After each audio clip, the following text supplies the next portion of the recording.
Oh my God, Dirk, you fucking blew the intro here. You just scared the shit out of me. Okay, anyway. Hi, everybody. Welcome. This is PODAWFUL.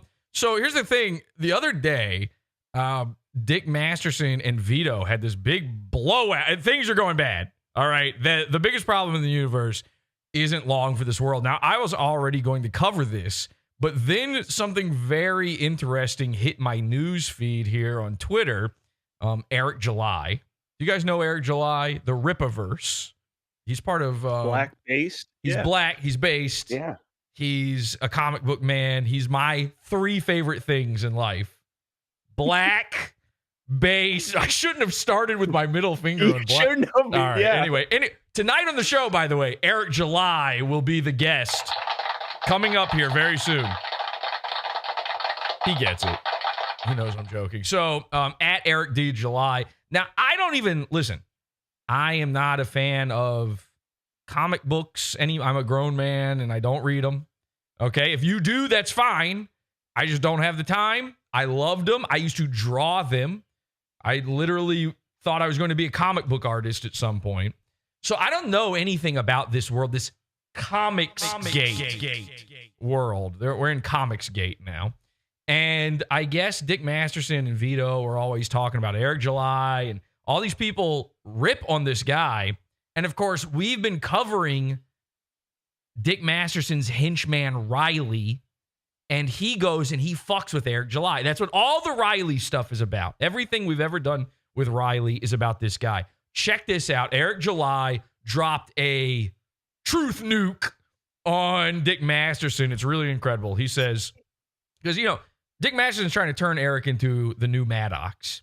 And much like Maddox, what Eric normally does is ignore this stuff. He normally doesn't respond. He did like one time. I don't know what happened, but now he's responding. He says, I'll give you my attention this one time. I know this will be the highlight of your last 5 years, and you'll create a lot of content out of it. Your entire narrative hinges on controlling the conversation while I focus on actually running my business, which from all accounts, as far as I can see, he seems pretty successful at making these comic books. I don't know. His house looks nicer than Dick's. His what? His house looks nicer than Dick's? Yeah. Riley went back nicer to Eric July's house, and it's like 1,000 times nicer looking than Dick Masterson's. He says, you don't really have anything else to do, and that works to your benefit. That's why you keep lying to people, desperately trying to stay in control of narratives. 0 emails or contacts were ignored. Now, apparently what happened here is, there were legal actions taken. I don't know if it was by Eric, by someone. We're going to get all this cleared up when we talk to Eric later in the show. I don't know anything. But I guess Riley got in legal trouble over this. There was supposed to be a court case. It ended up not happening. People are claiming that Eric July was supposed to show up and he just didn't show up. And Eric is saying, not what happened. I never even got served. So he says 0 emails or contacts were ignored. The screenshot you're showing, which I've never even seen before, doesn't even support your own claim that I stopped responding. If they planned to send me something or drafted it, does not mean that I actually received it, you retard. I was never served. And then he does this. Attached is an email I received before the trial, completely blowing a hole in your argument. And he's got a screenshot here. Let me just go down to that real quick. He's got a screenshot here where you got some guys tagged in the email. It says, this seems to be from a man with a badge. Okay. The last time I saw an email that looked like this, Mersh was reporting me to the cops for making fun of him. So I see an email like this, I start getting scared. It says, I assume the prosecutor has already reached out to each of you, but if not, I just learned the case has been disposed of. So you will not need to be here on Tuesday, 1/21/25. Have a great day. So there it is right there in black and white, plain as day, clear as crystal. He doesn't have to go. No trial ever took place that required us to appear. I've never failed to appear. There was no case that I lost. You've lied about the entire thing. Now, here's an interesting thing that I can't figure out, and I want to talk to Eric about this. Why does it seem like they want Eric to have appeared and to have gotten Riley in jail? Isn't Riley on their side? It seems like they want Riley to get thrown, they want him to throw the chair at him, get him locked up in the slammer, kill him. That'd be nice. At absolute worst in this scenario, Eric July did this guy a favor, right? Like that's the most that's the most generous, understanding of this, I think. Now this is where it gets good. Eric says, your comedic career peaked in a Pizza Hut commercial that didn't even air. Which is amazing. Isn't it crazy that Eric July knows about my Pizza Hut commercial scam with Dick Masterson? If you don't know, see my history. If you're new here, by the way, share the show. We're live over at PODAWFUL.tv is the short link. PODAWFUL.tv. Share the show. Hit like. Here's the deal. If you don't know my history, Dick Masterson got me kicked off of Patreon simply because he didn't like Maddox. That's it. It's the only reason. And so in retaliation to that, there wasn't much I could do at the time. I had lost my entire business. PodAwful was my job even back then. So I was now destitute. And so I wanted to, I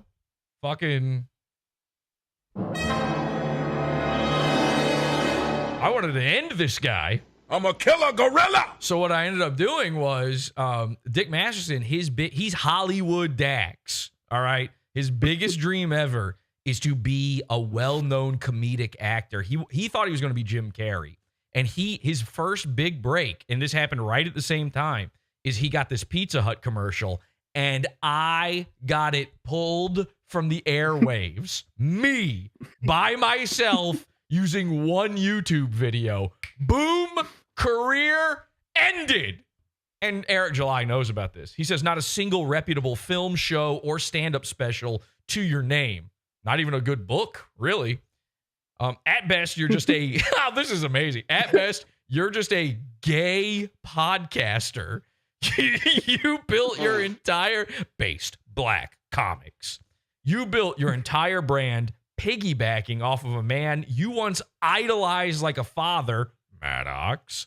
And then when that dried up, you latched onto me. By the way, let's get Maddox on this episode too. Let's really ruin Dick's day with this one. He's going to be, anytime Eric July does anything, it's content for his show. Do you think he's going to cover this appearance, or am I still Voldemort over there? Let's make it too hard for him to ignore. I'm trying desperately. Let's get Maddox on this episode too. Go tag at Maddox Rules on Twitter. See if we can get him on here. It's time, by the way, for the Maddox redemption arc. I think Maddox has had enough. He's had his shit pushed in too hard, and it's making him a little too loopy. He's getting a little too out there. I think if we get a redemption arc, Maddox, we can make Maddox great again. So he says, Maddox, and then when that dried up, you latched onto me. Now you hover, obsess, lie. And while you allegedly enjoy getting pegged in a cow costume, this is not a joke, people. This is fucking happening right now. I'm a lolcow. While you allegedly enjoy getting pegged in a cow costume, JUJUGATE, and blowing dudes at festivals, you'll need to find another bull for your affairs. I'm not interested. You got your homosexual ego bruised. Holy shit. Am I even allowed to read this on YouTube? One video of me, not even mentioning you, covering your nonsensical review, has sent you into a 2-year meltdown where you've wasted thousands of hours crying about me. You can dish out critique. This has been going on for 2 years? I can't believe that. That's psycho. Are you fucking kidding me? Crazy. Well, of course, then again, the Dick Masterson stuff with us has been going on since 2016. So you can dish out Mersh dreams. We were making fun of him for that long. You can dish out critiques, but fall apart when yours get dismissed. You being unimportant irritates you. That's so true. And by the way, Eric July has he's got Dick's number. Whether you think Eric's a good guy or you like his comics or not, he, unlike Maddox, has figured out the formula to driving Dick nuts. And it's not a very far drive when you're right there next to the nuts like a dick is. So he says, what really makes you a hoe? Oh my God. I'm so glad we're in with black people now after the last episode, by the way, because this is going to be really good for this episode. You know, black people love PODAWFUL. What really makes you a hoe is how you operate through others, using your, yes, thank you, using your pet retard to do your dirty work.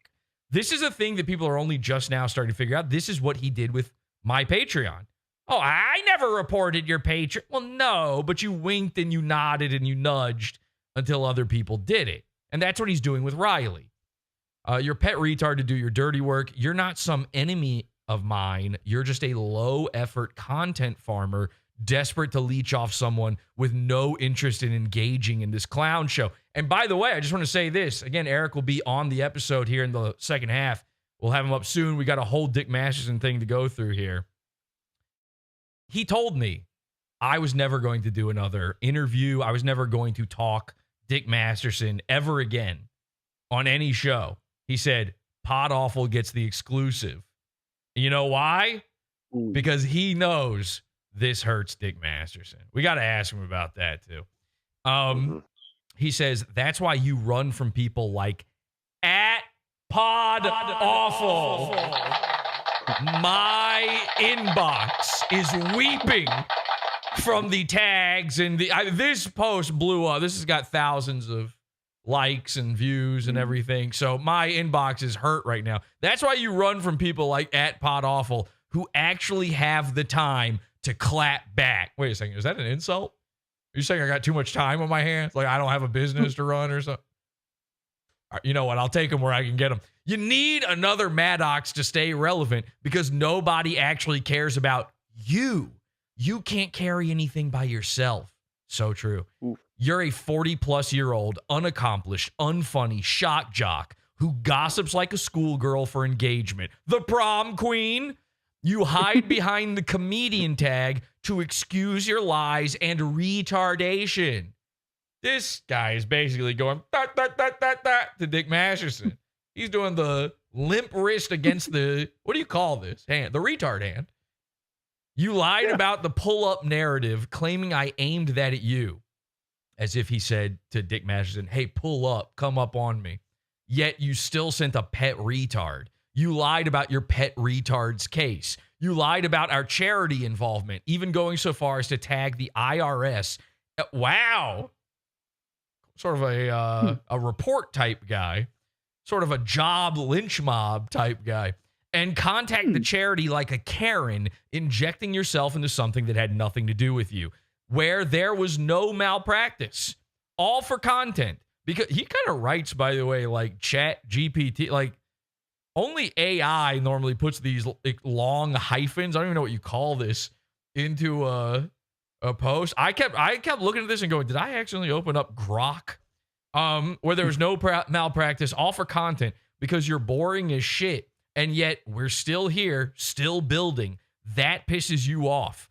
Our success is living proof of just how irrelevant and uninfluential you are. You're a reckless drug head, drug drawer, low impulse control degenerate, surrounded by people who reflect the same traits, constantly running from responsibility, stability, decency, and anything resembling a meaningful legacy. And I'll give you that much. In that regard, you're more of a nigga than I could ever be. This is the only time I'm addressing you. You need me, not the other way around. Well, guess what?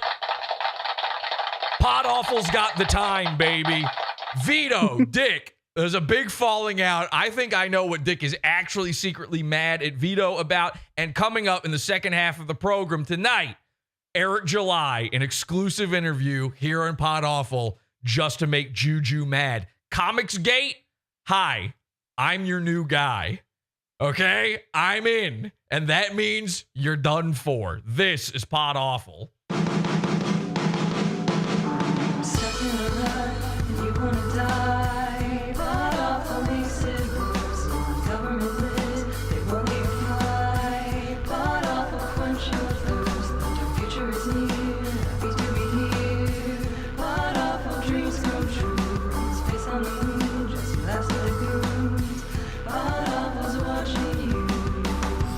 It's not a crime to enjoy sucking little boys' cocks.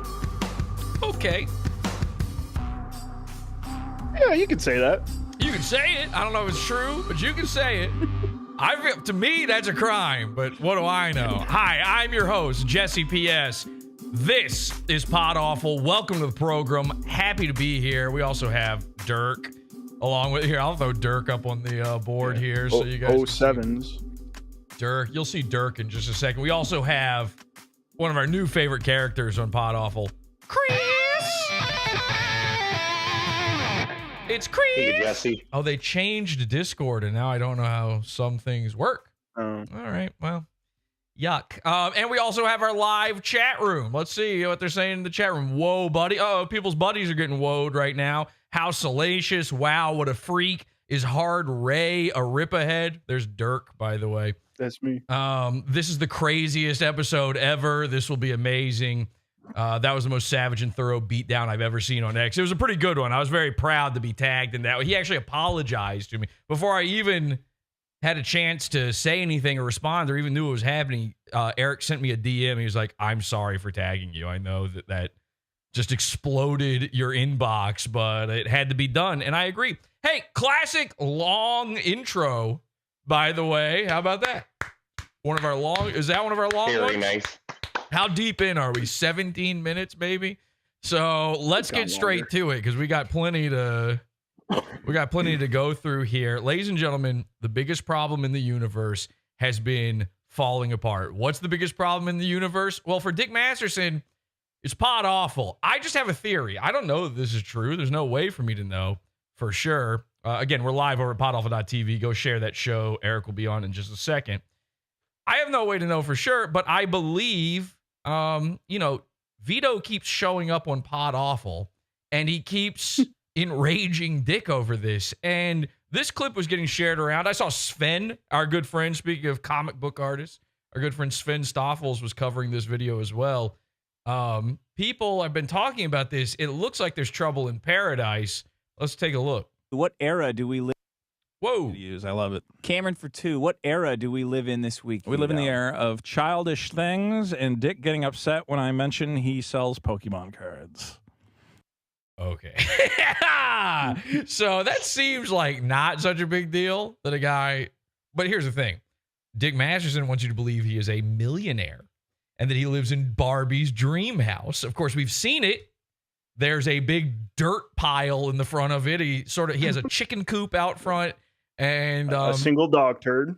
A single dog turd, a big chicken coop, and I would say about 80% of the house is garage that is too small for him to park his cuck truck in.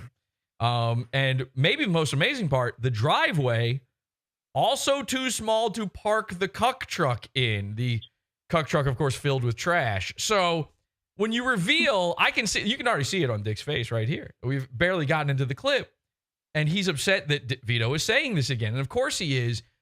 Finding out that a guy who should be making, $20,000 a month on Patreon. Does he still fake that number, by the way? It's been a rumor. It's been a theory for a long time that he fakes his Patreon numbers. Well, maybe this is how. He's out there and he's fighting down Mexican kids, kids like himself. He's fighting down Mexican kids at Costco in order to get them Pokemon cards so he can sell them on the Mexican market. It's an attack. You just bring in personal shit. Like, you're just like a typical... Every time you Why is argue with that anybody, personal? you bring in other people's Do people personal not shit. know about Collector Crypt? Is it a secret? I thought you've talked about it. By the way, what is this? Is that the Dr. Disrespect It logo, is. right? It is, right? Yeah. Why is this their brand? To be pedophile? I mean, that's it. That's your brand. No. You can't... Remember, Dick was like, I don't even have a He said this privately to my friend Ryan. He said, I don't even have a problem with Jesse. I just wish he'd stop calling me a pedophile. And Dick, that's not the cuties thing, the lolly art, the Dr. Disrespect. Listen, I don't care how many years he spent in medical school. You can't have his flag inside your house anymore. Okay? You and Mersh both making this your personality is so strange. That's not on me. You're selling Pokemon cards to children and you're waving the Dr. Disrespect banner. Oh, That's looking bad. Bring in other people's personal shit when you are losing an argument. That's you. What? That's you. That's you to a T. And you're laughing with duper's delight because you know it's fucking true. Can you make a list of what is like too personal? By the way, if you want to call into the show, podawful.com/cult, join our Discord, and you can jump in the call-in channel, and we'll drag you on air here. For me to bring up on the show? It doesn't matter. You'll do it. Like, this is the thing about you. You will just do it no matter what, and then act cute when you get caught doing it. So you want to get caught doing it. Everyone's used to it. Everyone knows you're going to do it. Everyone's prepared for it. So, in your example, see, this is, you can always tell, this is not Dick being a rage Sean, which there's no Sean in it. What's the new guy's name? Did we ever find out? Please say John. Please say John or Mon or Con. I need something that sounds like Sean so I can do the Dick Masterson impression from now on. I don't know how to do it without that. Somebody in the chat figure this out. Is that but when he's really mad, it's not the a rage thing. This is real anger. This is real frustration, which understandably so. I mean, being frustrated at Vito is an understandable scenario. I said you sell Pokemon cards, and that's a personal attack on you. Yeah. Get fucked. Dean shot for 2. Come on! Thanks for the laughs, boys. Thank you. G Money. He's going to do that. Yeah. He's going to do that several more times here. I'm so intimately familiar with that. I was just thinking that. Yeah, I remember that on the kill stream. The kill stream. Yeah. Yes, I was going to say, do you know what it's from? So when I was on the kill stream with Dick Masterson, and I revealed the simp texts. He, at one point, he accidentally said that he has a small penis.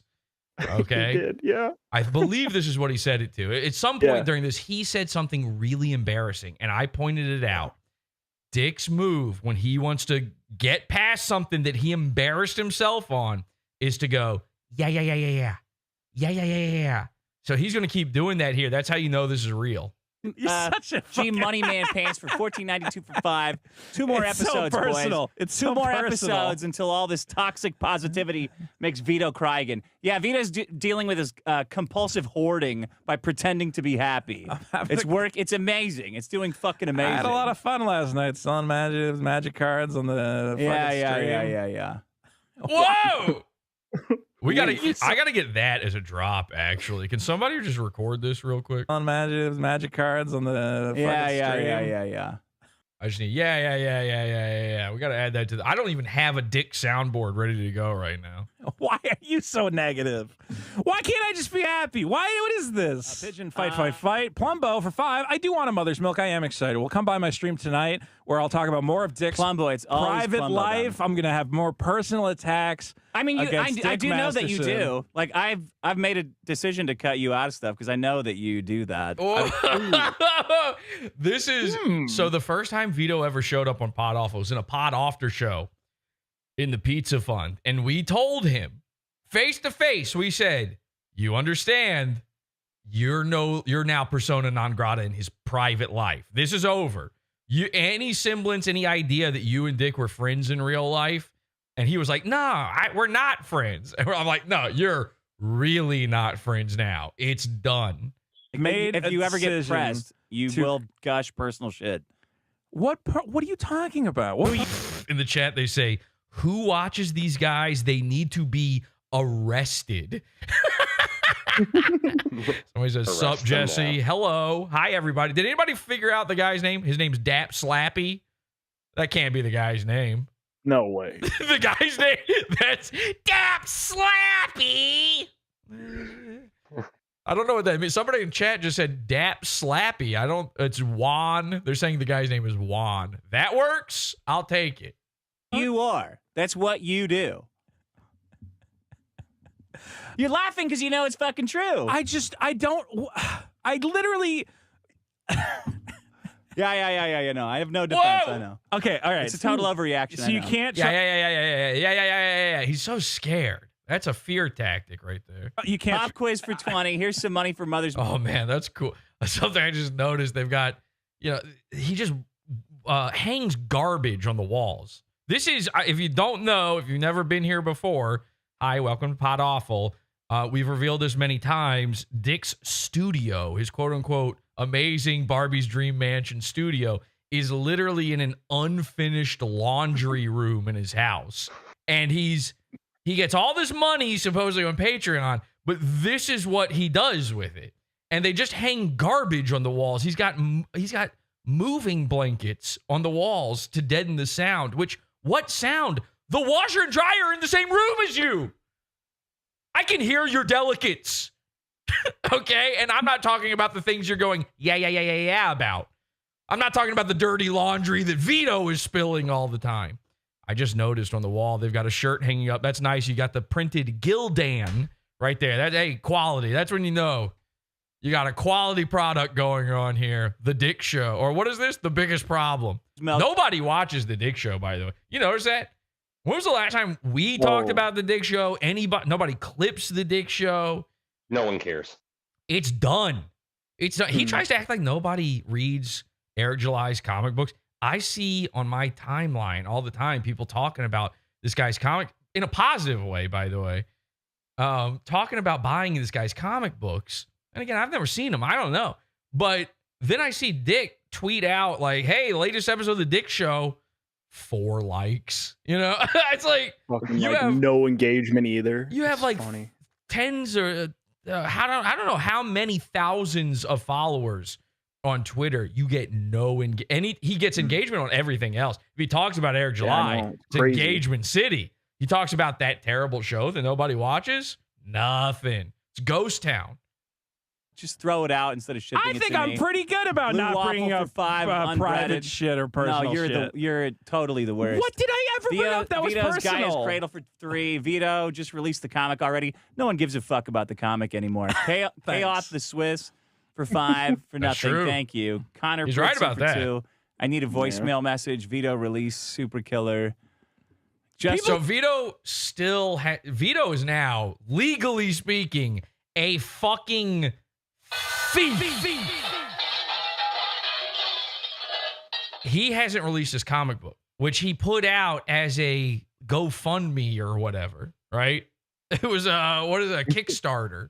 And no, there is no comic. It's been years and there's no comic. Meanwhile, I follow Vito on Twitter. Every day he's talking about what stocks he's putting money into. Hey, follow Vito's stock tips and his crypto tips. Where do you think that money went? So that's thievery. You stole from those people now. You've talked about and Vito will talk shit about Eric July. Eric July he did the unthinkable. He did the thing that is impossible to do. He made a Kickstarter and he followed through on it. Okay? It's never been rare. tried. Crazy. It's never happened. Very We've been rare. talking about this for years. Every I know 3 fundraisers ever that were real. Okay? Eric July, I got to stop doing that. I know 3 fundraisers ever that were real. Mine, I did one, okay, years and years and years ago to get my first mixer. And guess what? I bought a mixer with the money. Now here we are, by the way. Years later, I've never done another what is it? What do they call them? Crowdfunds. I've never done another crowdfund ever. I did it. I got the mixer. Who else? Sven Stoffels. He did a comic book Kickstarter or whatever, or Indiegogo, whatever it was. He made the comic book. Guess what?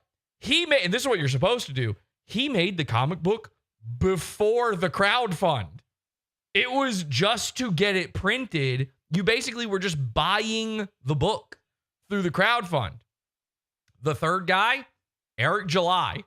Whatever you want to say about the guy, he did the impossible. He did a real crowdfund. Wasn't a ripoff. People got what they were looking for, what they wanted out of it. I've seen people say, I love these comics. Where is Super Killer? That's not like MIA. secret, right? Yeah. No, I'm asking. Yeah. I can't talk about the Pokemon. You've talked about Collector Crypt. That's not like secret, right? Yeah. No, I'm asking genuinely. We should. Oh, genuinely. Oh, I'm asking genuinely now. This is me being so genuine. I thought you've talked about it. Wrote me into a conversation about this so we can litigate it. Here we go. Oh, what's the game where we smash? All right, so let's skip ahead here. So I don't know, they've got some bit where Vito gets a present from somebody. Now watch this. I mean, we got the second camera set up. I'm gonna speed this up a little bit. This is going a Thank little slow. Is that for everybody? Are we all good with just a little bit of playback speed added here? Ooh, I can do custom now. Isn't that nice? Let's do a custom speed.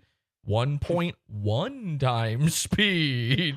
Ooh. Can you smash? Oh, God! Oh, don't smash the button! No! Not a Neo Geo! No!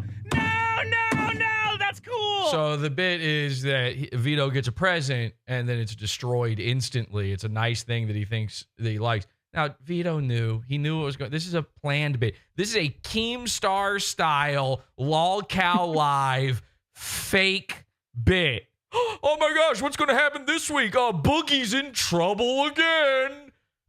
And again, Dick is so jealous of Keemstar. So he wants so badly for Vito to be his Boogie. So this is the bit. Here's the thing, though. Those hammer strikes, he's pretending that's Vito's head. We got the second. This is real anger. Camera set up. Why don't we smash? Can you smash? Oh, God! Oh, don't smash the button! That's why Vito says, oh, God. Dick was like projecting onto that box Vito's head so hard Vito could feel it.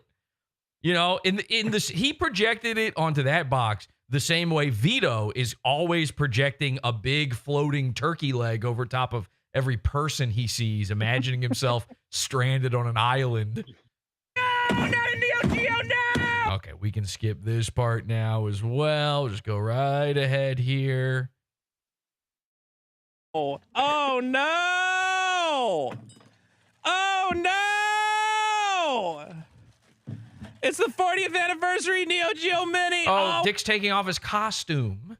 By the way, oh no! I guess the pirate part of the show again because Maddox, because the man's life is the man is having a child with a woman who drank Maddox's cum. Oh God! All right, who's the cuck? I don't know. I can't do the math anymore on this. You either get it or you don't. You're either on that side or you're not. All right. This man is going to father a child with a woman who knows what Maddox's butthole tastes like. You think Maddox wasn't riding shotgun on top of her fucking face? I mean, I don't know what kind of things Maddox gets up to. What do you think caused that splotch on his head, though? Something. You're into some sort of proclivity if, you know, your skin is turning brown, is all I'm saying. So, again, nothing to say about any current or future guests. We're supposed to get black viewers, Jesse. Come on. Well, if you start out one color and you turn into another one, there's something happening. You know, it's either your Michael Jackson, you have vitiligo, or your Maddox and Dick's wife ate your butt out. That's just what it is. Those are I'm not a doctor. What do I know? Oh, with the HDMI, you smashed the screen. It's not usable at all. You can put. Okay. Oh boy, you're sad. You're actually sad over it. You want everyone to see what you did to my tiny little arcade machine? You did it. You could have just got on the scale. I know, but this is one of the first ones somebody sent in. That you were like, this is cool, and he would like this? Yes. It looked cool. It did look cool. Yeah, loud equals funny. This is some classic loud equals funny. You destroyed the box, though. Why'd you destroy the box? Funnier. Now we got because he was a rage. Get another box. Oh, another zany hijinks, they say in the show. What an episode. Well, I looked. Now tell me, does this how much of this is Dick doing the bit, and how much of this is true frustration? You can see it in his eyes. Expensive. Yeah, things like as his eyes narrow in on his face, as they become a single point in space. $80. It's a nice thing. Oh, it's $80? $80 to $100. As his hairline shifts yet again, the widow's peak just travels It travels across his head like, like he's flatlining in a hospital. Well, destroyed a good toy. Are the batteries still good? I'll take the USB cord. I can use that. Cut your hair, gay guy. Confirmed. Nice. I always get a nice little USB-C cord out of it. Stickers. Ooh, okay. Confirmed. Yeah, it is legally confirmed. Eric July legally confirmed, right? That he's a gay guy. Is that what happened? Yeah. He did. Yeah, that happened. That's crazy. Hey, the stickers are still good. There you go. Well, I'm very excited for Hackamania? our ongoing podcast relationship, which is full. Wow. So Dick tries to make it a plug.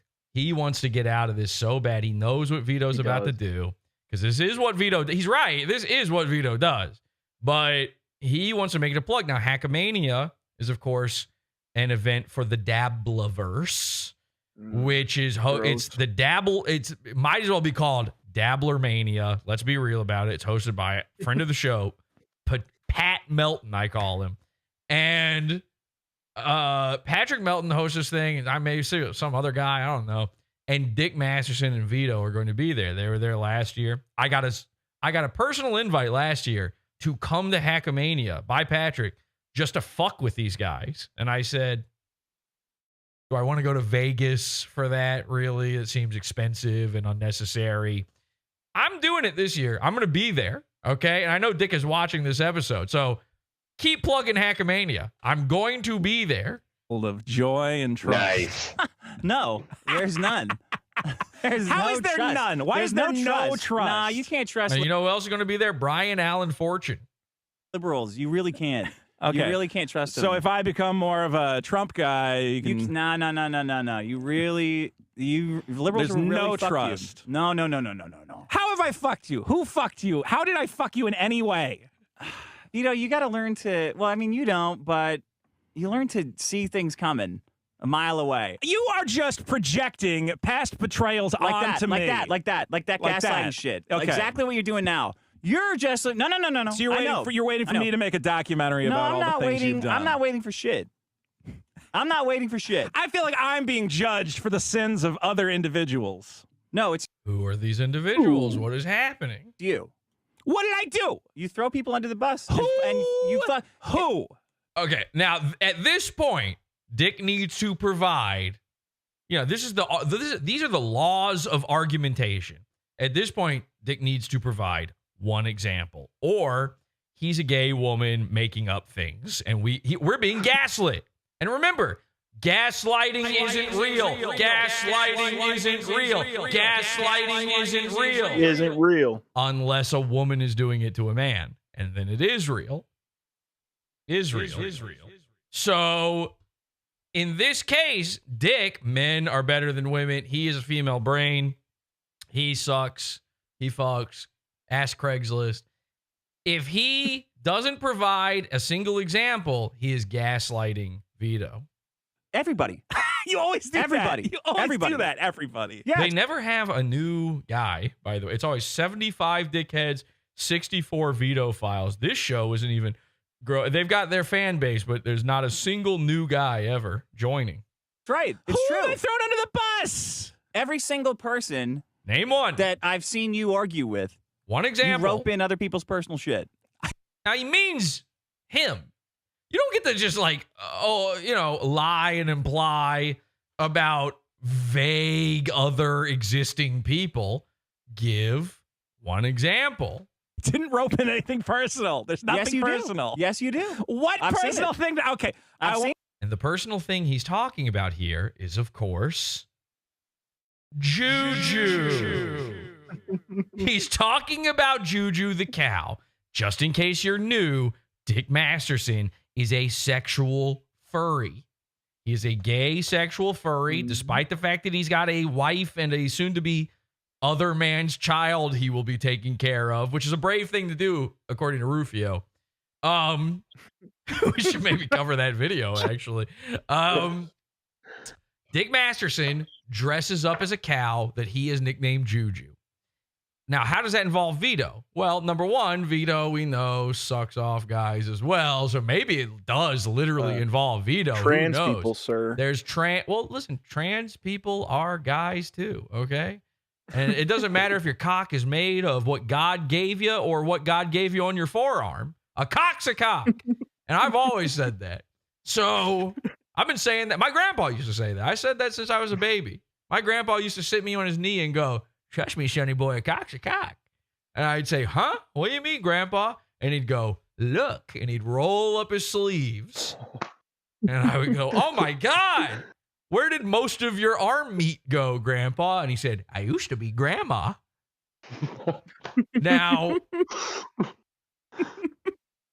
Now, it turned out I was in a Little Red Riding Hood style situation where this was actually a trans wolf who was trying to eat me. I was saved by a lumberjack or something. Anyway, the point is, Dick Masterson is gay, and Vito has I think, is it 3 times now? 3 times, I believe, Vito has appeared on this program talking about the Juju shit. One time in an after show, joined the pizza fund. I think a second after show he showed up for, and then that time with Ethan Ralph and Milo and all that, which was a great episode. Ain't it? And of course, Milo, we scared the shit out of Dick because Milo gave Dick a call and started talking Juju the Cow to him. Go watch the clips on YouTube of this. It's incredible. And then I jump on, I go, "Hi, Dick, it's me, Jesse." Click.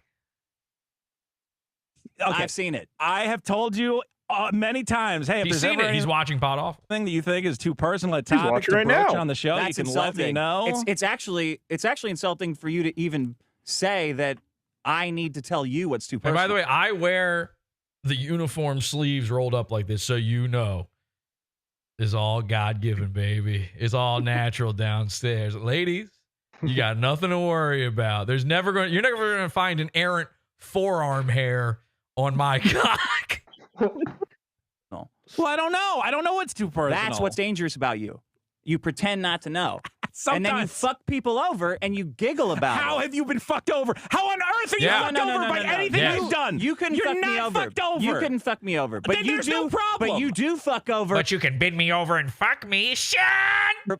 other people. Who have that you I can fucked safely fuck over? over. Who? You fuck people over constantly. Name one, or else I will tell my psychologist I'm being gaslit.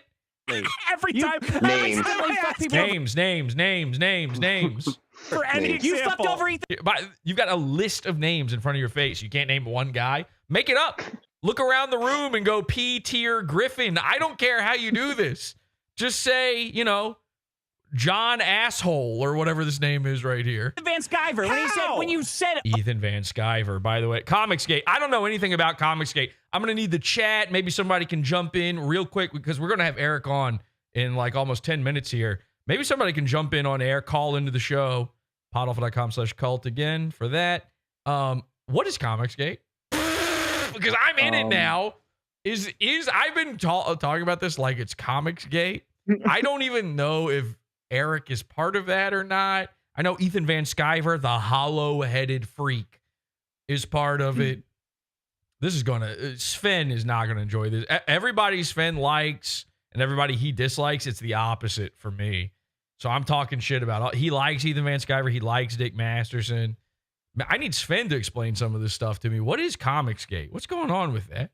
Is Eric actually involved? I'm calling this JUJUGATE, but I don't know if this is even related at all. I really don't. Oh, he used my notes. That was totally did not inappropriate. fuck him over. Yes, you did. You totally fucked him over by saying, "Oh, I gave Ethan Van Sciver notes," and then he used them. That is.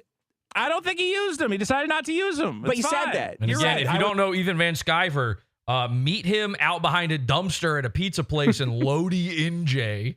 Okay? Head on over to New Jersey, hang around the backside of a Wendy's, and soon enough, EVS will be around your backside. Ethan Van Sciver. They say on a cool night, if you stand outside, you can hear the wind pass through his fucking ears. Ain't nothing going on behind those eyes. he's Comicsgate as far as I know. Was wrong. He didn't use my name. All right, this guy says Comicsgate is A, independent. I don't know if I can read the rest of this comment. You said A, independent, and now you've thrown everything you have to say into a wood chipper. Always wrong. There's no point in arguing with you because you're always. Somebody says, nah, Ripiverse has nothing to do with Comicsgate. He's not gay for starters. Oh, see, I don't. Everybody's got their little opinions on this. We got people watching right now. They're just waiting for Eric July. Hit like, by the way. Eric's coming on in just a second. Share the show. We want people in here when Eric's on, obviously. Because again, this is going to piss off Dick. At the very bare minimum, if you want to make Dick a rage, you want some content for that show, then you're going to want to share this one, okay? I've got a very special surprise actually for Eric. I got something Eric's gonna love. He's gonna really like this one. But again, somebody come let me know what I can't figure this out by reading chat. Everybody's got their little opinions on comics. I think I have an idea what it is. All right, tell me what you think it is. It's just guys who hated what Marvel and DC were doing, like making it all woke and shit, and they didn't want to do that. So they started their own comics. Well, that's all. Isn't that kind of what Eric is then? Isn't he part of it then? Okay, because I thought it was in a way he is. Yeah, I thought it was like guys being like based and red pilled about comics. Is that okay? Yeah, that's what it is. That's what Sven is. I mean, Butch Gilligan is an animal, right? I still don't even know what Gamergate is, and I'm on the Gamergate Mount Rushmore now. I'm part of the Mount. I want to be on the Mount Rushmore of Comicsgate, okay, and JUJUGATE, by the way. Watch where you put me on that Mount Rushmore, though. I don't want to be too close to certain aspects of it. Hail Chuck, someone says. See, I don't know any of this stuff. I'm going to be learning a lot here tonight. People think I'm having Eric on. It's going to be a ball wash fest. They were like, some guy was like, oh, I'm sure you're going to be really nice, and this is going to be fair and balanced about the guy who's not there to defend himself. It's like, number one, is Eric ever on the Dick show to defend himself? And number two, let me be very clear. Dick Masterson's invited. Okay? Yeah. You want to come on the show? You're welcome to come on and have your say in all of this. I want to hear what you have to say. He's fucking wrong. Look at your life.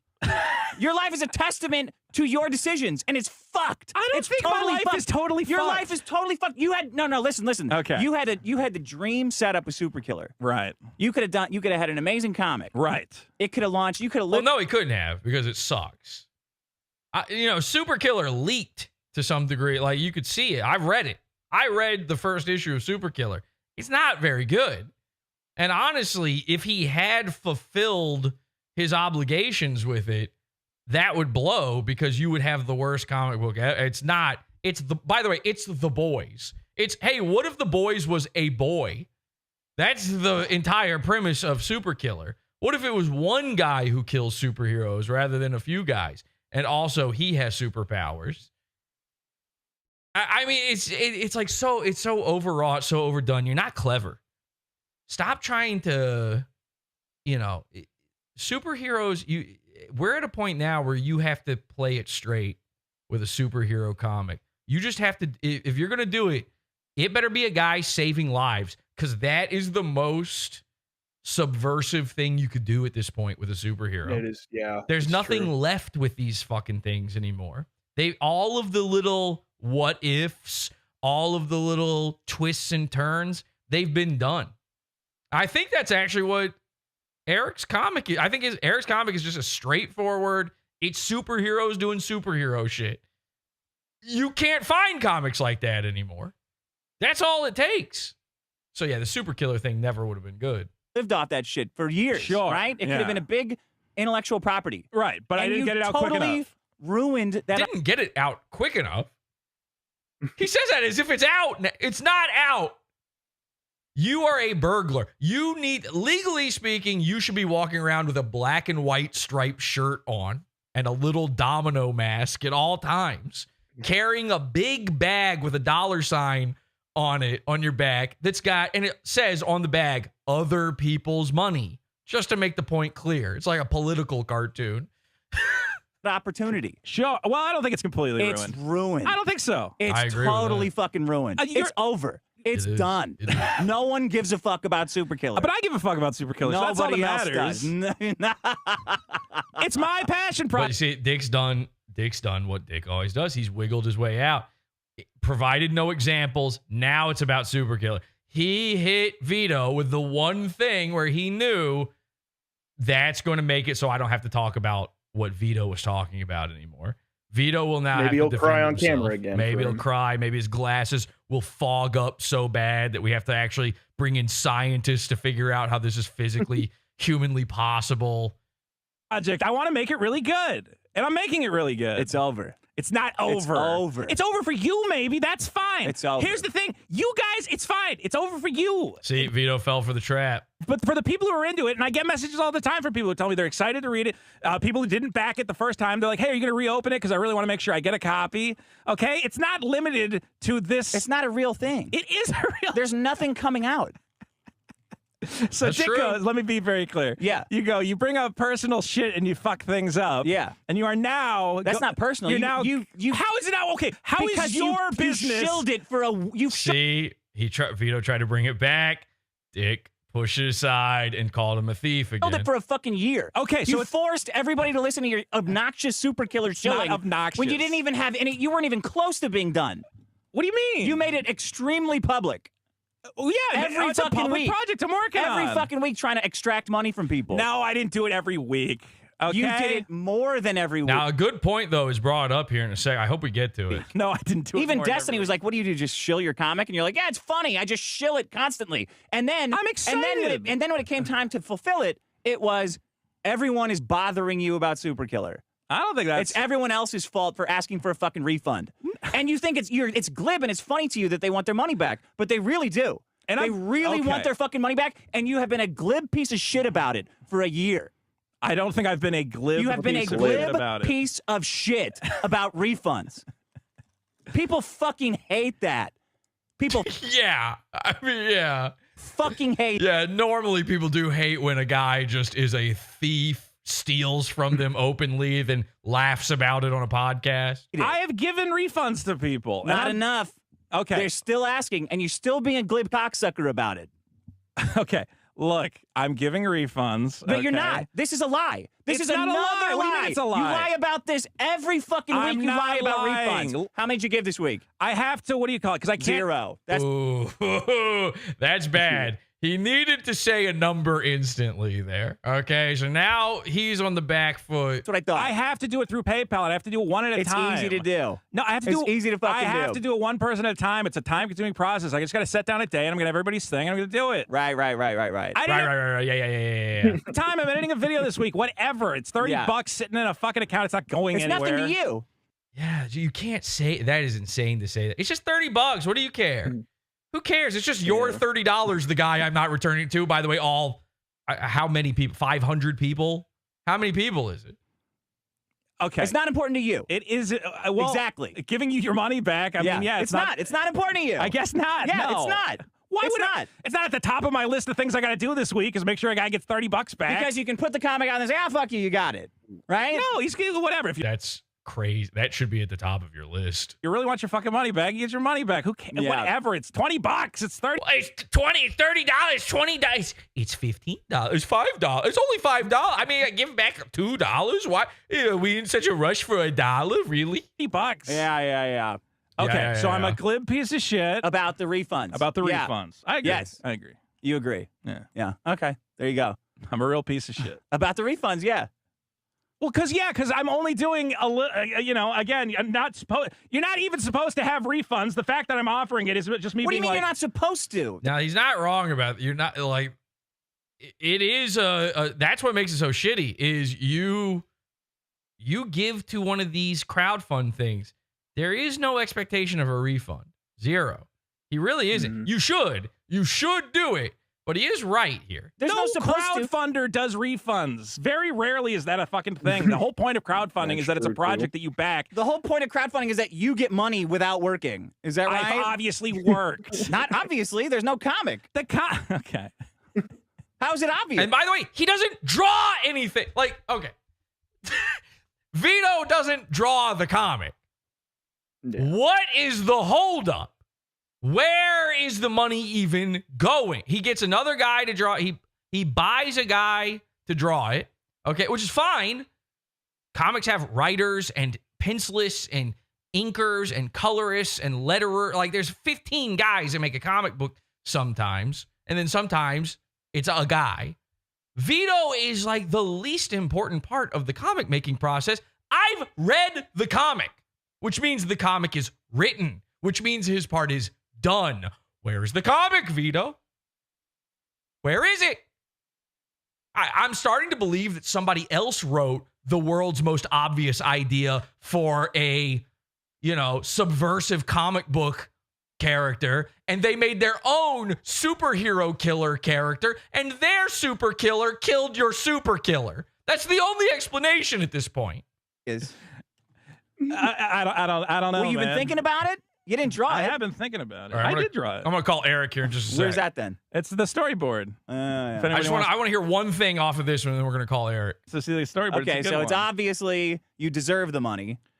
I don't think I deserve the money. I'm making a thing. I mean, what is the critique? He was gonna say, "What do you want me to do?" And then he realized the answer to that would be make the comic book, and so he had to stop himself. It came out. It got delayed.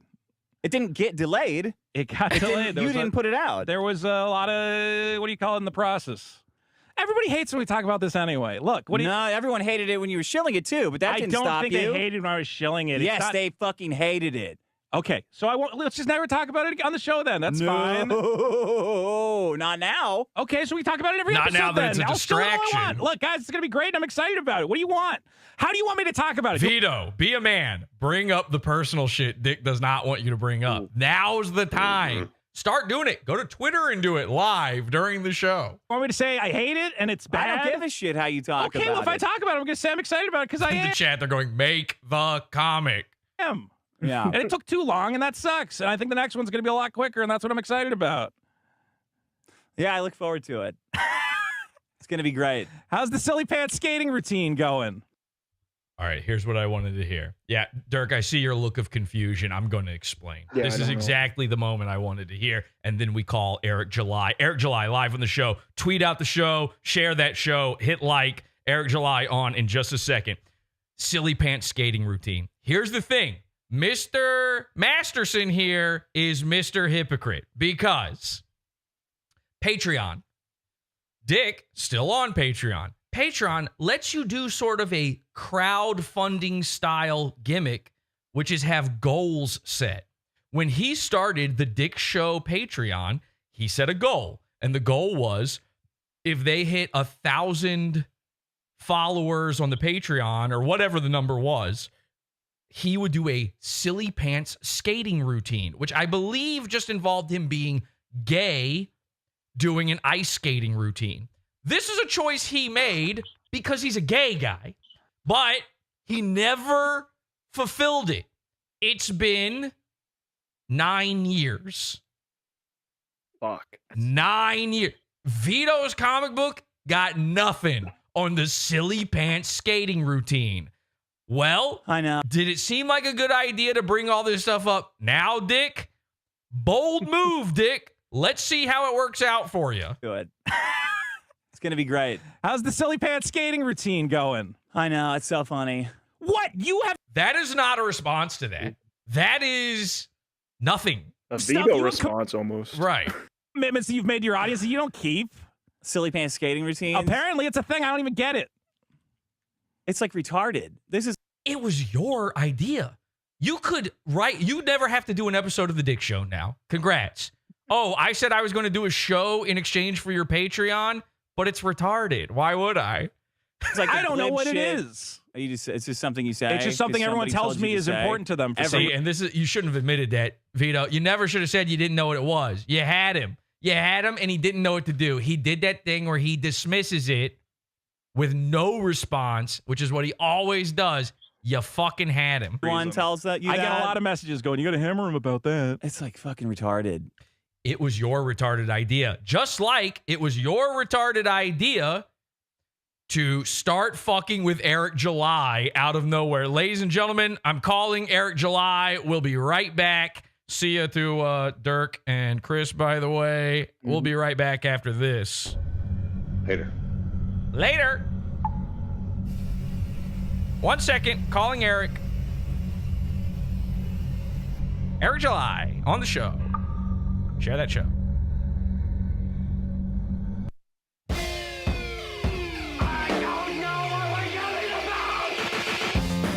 Support the show. Join the Pizza Fund. PODAWFUL.pizza. Pizza.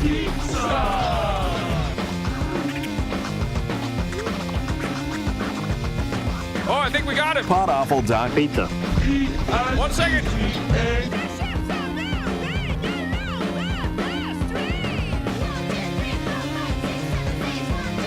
All right, ladies and gentlemen, yes, oh man, perfect timing, right as I end the commercial there. Ladies and gentlemen, please welcome to the program for the first time, Mr. Eric July. Thank you so much. What's up, brother? I appreciate you having me, man. Big time. I appreciate you being here. Happy to be here, of course, and also I appreciate you tagging me in that tweet. That was fun. Yeah, I know, man. I saw you talking about it earlier. I reached out to you and I had to kind of apologize about that because, yeah, I know your mentions got rated there. Yeah, no, that was a lot of fun. That's my favorite kind of thing in the world. So there you go. Listen, I know that you don't want to really even do this. Like, I know you don't want to do this on anybody's stream, not just mine, but you told me, you said, I get the exclusive. It's happening here. I think maybe the first thing we do is explain to the folks out there why it happens here and why it happens now. Well, it's happening here because a lot of, for sure, let's just call him the Cow for the sake of this show, but a lot of the stuff that I said about him, obviously that had come from a lot of the stuff that you had put out there, right? Yeah. So I figured that it was only right that, you had been pretty much ahead of the game on this guy. I figured it was only right that if I'm going to talk about it, might as well be you. So made sense to me. So true. Thank you. Thank you, King. So listen, I mean, let's be real. Like a little while ago, I DM'd you just out of nowhere, and I said, "Hey, listen, I happen to know some stuff. I got some fun ideas for you." I could tell you didn't listen. I was very good friends with Maddox, and I went through everything that Maddox went through. I was there with him as it happened. All right. I was literally for a long time the only guy on Maddox's podcast network. The network was me. So it's just a dude. So I was there and I had to see everything. And I watched him as he chose the high road. And I think you did that for a long time too. He chose the high road and he tried not to talk about anything. And I watched as that failed spectacularly for him. And I told him early on, this isn't the way. This isn't going to work. He's going to poke and poke and poke until he gets something out of you. And you got to be ready with whatever is the most devastating thing to him, which of course, he knew Dax very well and they knew each other in real life. So he had all this stuff ready to go and he was too good of a guy, I guess. I mean, that's literally what it is. Whether people like that or not, that's what it was. So I saw it happening with you and I'm like, this dude, and I'll just tell you right now, I don't know anything about this world. You know that. Yeah. I don't know. I've never read your comics. I don't know what Comicsgate is. I literally have no clue what any of these things are. I do love comics. I have an appreciation for them. I used to, draw myself and be an artist in that way. And, but this is totally alien to me. My only connection to this is the Dick Masterson stuff. And so when I saw like this guy, Eric, I don't know if he knows this yet or not, but Dick is trying to turn him into his new Maddox. He's wrung every bit of juice out of Maddox and he needs a new guy because he's nothing without it. Right. And so I just provided you a little bit of ammunition. That was just no lie. You did for sure. And look, I held on to that for a very long time because to your point, tried to ignore it. Like I for sure have tried to become definitely a better professional considering the company's growth and then the direction that it was going. And it just made sense for me. So attempted to ignore it. And up until now, and I was like, you know what, let's play the game. And dropped all of that, and yeah, here we are the next day. And apparently he wasn't too fond of that, but oh well. That tweet was so good and so fun. I loved it. I didn't even. By the way, I was reading the tweet and I didn't know I was tagged in it. That was like a special surprise for me. Yeah. When I got to that point, and I was like, yes. Oh my God, he even hit him with the Juju. He's talking Craigslist. He's talking Burning Man. It's all happening. It's finally here. So that was a lot of fun. I know that's probably pretty pent up for you. I know I've seen you say things before. It's not like you've never clapped back at him, but it was clear that this was like a moment. Now, what I would like to do, especially because my audience doesn't know all this stuff either. I'm not the only one in the dark here. Explain to me and explain to the folks out there how we're here. Like I understand you're a comic book creator and you've made. You were watching the show before. I have to just go ahead and start with.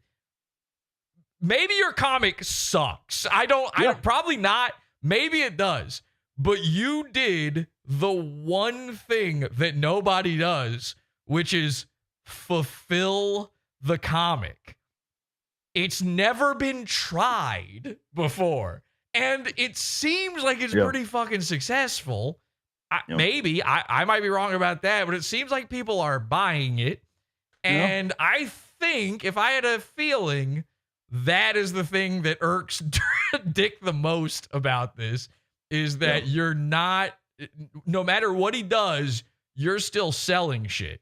So how did we get here? How did Dick get into your life? So, all right. I guess for starters, and this is just my understanding of it, it started with the Cow going on a panel, right? Juju. And he's talking with someone or a group of people about my comic, right? At the time, I believe ISOM 1 and 2 were out. I could be wrong. Maybe just ISOM 1, the first book that we had released, was out. Okay. And, he goes on calling it a scam and everything. And then he does this like a wall of text sort of review. And it was terrible. It's not even about whether or not he liked our book or thought it sucked. It had nothing to do with it. And I did a video. It might have been even part of a stream. I did one video. This is it. And that's no lie. That's the lore behind it. One video where I actually read the wall of text. I didn't even mention who it had come from because it wasn't important. We were talking about what was actually being said, and it was clear this guy had no idea what he was talking about. And I broke that down, and apparently that in itself like bruised his ego so much that he just declared an all-out war on me. But that's what seemed to start it. It was one video that I did, and it was pretty even keeled. Like I was still very much in my like content phase, right? Still like doing YouTube stuff when I covered that, and that was it. It was just one video going through it all, and then he just went absolute ape after that. And he's trying to recruit all these people to essentially attack me. But yeah, that's where it all come from. Just me. I guess you can consider it a critique of his critique, and that was it. Yeah. All right. So let me ask you this then.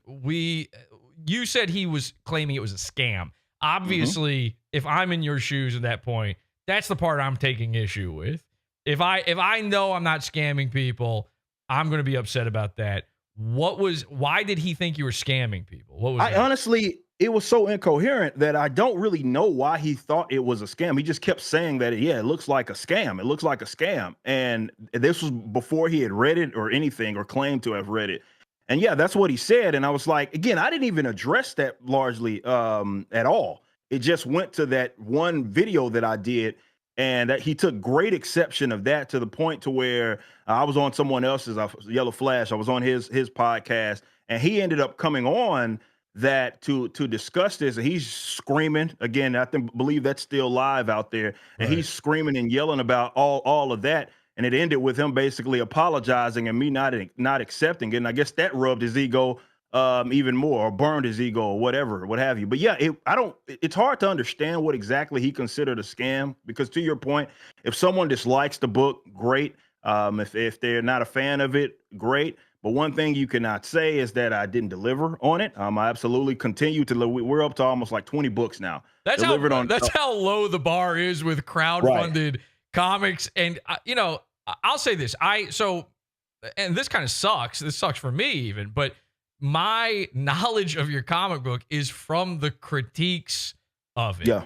And so a lot of the things I've seen are the things that people are, pointing out that they think is a problem or is bad, what have you on it. And as an artist, sometimes I look at it and I go, all right, fine. Sometimes I look at it and go, this is like what the mainstream comic books are doing now. Like one of the big things they talk about is the 3D asset thing and all that kind of stuff. It's like they're doing that at Marvel. I don't know if you're doing it or not, but even if you are, they're doing that at the biggest name places. They're not drawing, like I've seen big mainstream comic books in modern times where the backgrounds are visibly like a slightly photoshopped photo they grabbed off of Google Images. And let's not act like for years there weren't, guys. I mean, this is me saying this isn't you. Maybe you don't want me saying something like this, but let's not act like there's not guys in the industry that have giant swipe files where they've been stealing poses and tracing shit for years. Greg Land. And, there's lots of, I know this stuff to some degree. And so when I see these things, the one that got me was the AI thing. All right. I got to ask you about this because there's like this one, I wish I had it here in front of me, but there's this one image where it kind of looks like a character had an extra finger. Now, the classic thing with AI, of course, is it doesn't know how many fingers to do and blah, blah, blah. Right? Correct. And I looked at it and I go, yeah, this is weird looking. And then you showed the pencils. Yep. And the pencils didn't have it. And I go, well, did they go in and erase? I mean, is he really going to go to that kind of trouble? Is this a lie where he's going and erasing it and redoing it or whatever? I was like, well, wait a second. That doesn't make any sense. There wouldn't be a pencil if it was AI. Yeah. And then, I think the average person doesn't realize that like there's a penciler and there's an inker. Correct. And if I had to guess in this scenario, the inker might have made a little mistake. Yeah, for sure. The inker could have done a little bit better. And what it looks like the back of it's hard to explain if you haven't actually seen it, but the character is holding both of his hands together, and the hand that's behind almost looks like it's inked with the hand that's in front, right? But Joe Bennett was the penciler. He's a professional. Obviously, there's no AI. We don't do generative AI or anything that we use here at the Rippaverse. And the pencils show that no, it had nothing to do. It wasn't a sixth finger. It was just that the back hand made it kind of look like that. But I did show the pencils. We showed Joe's pencils.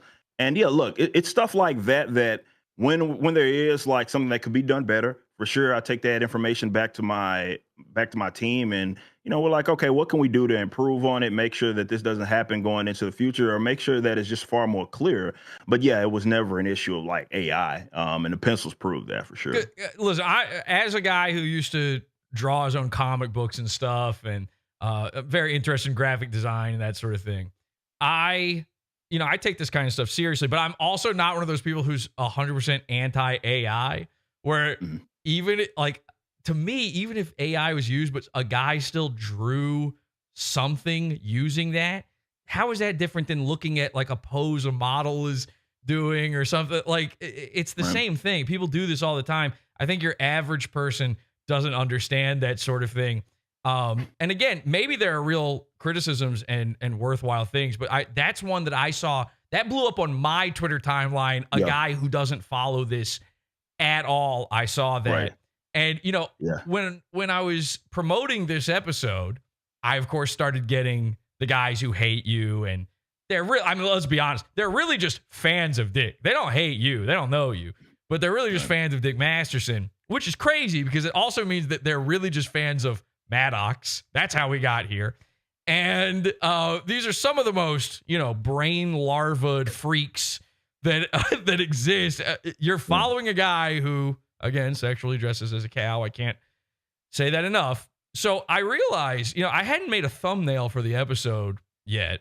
And I realized I'm starting to get all these hate comments in my mentions now because they're like, you better grill him on this stuff. I'm like, I'm honestly not even that interested. I'm more interested in talking shit about Dick Masterson. This is where my interests lie.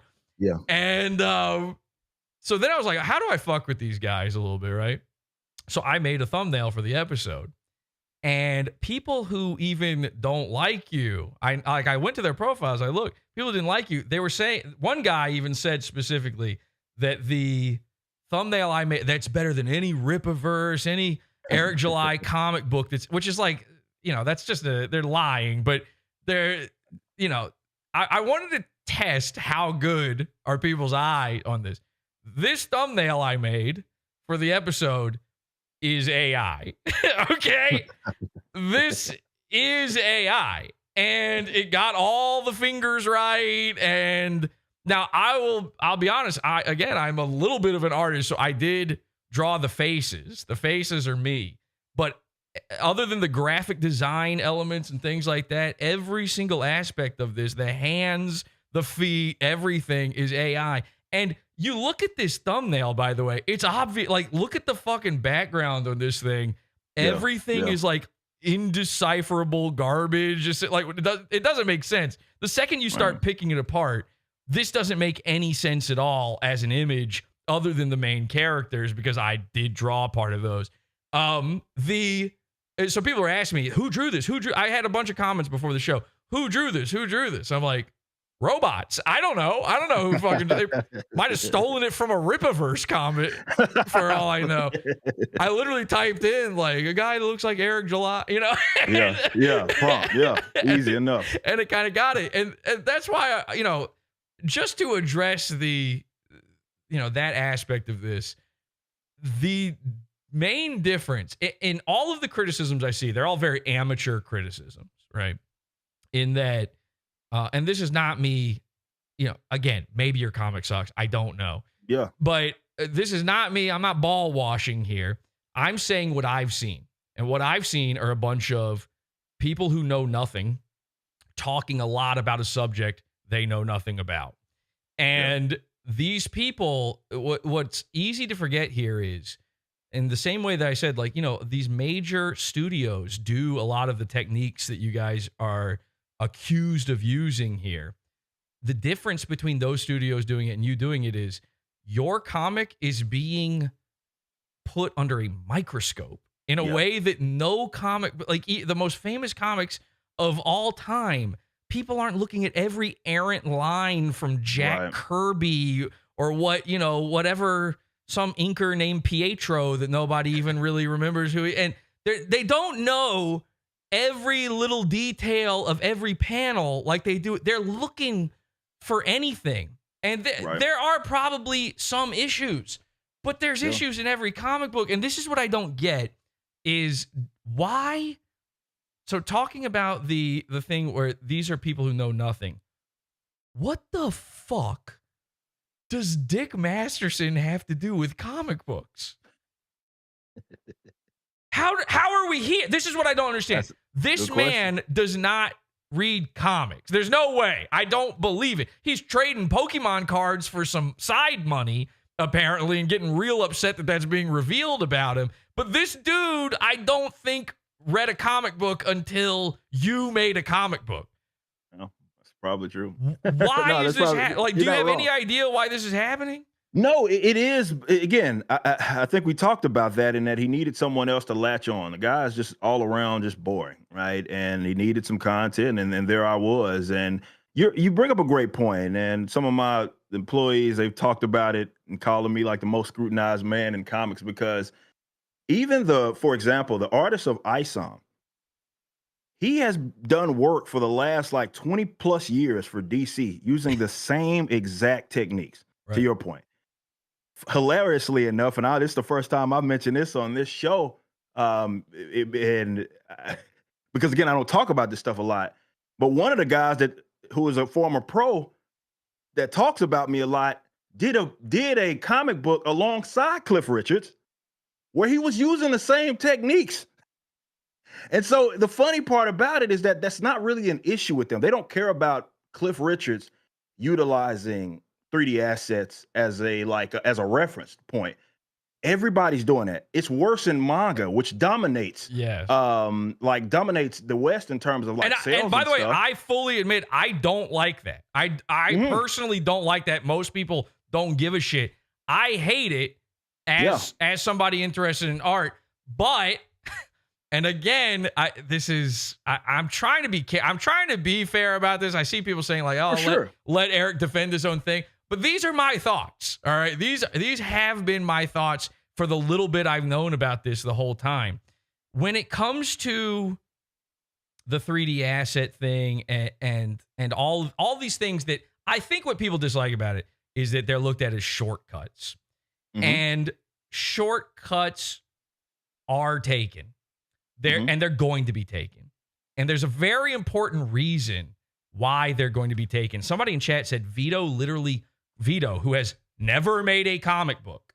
Let's be very clear. A guy who talks about you a lot and your comic book has never made a comic book. And that doesn't mean you have to make a comic book to be able to criticize one. That's of course not true.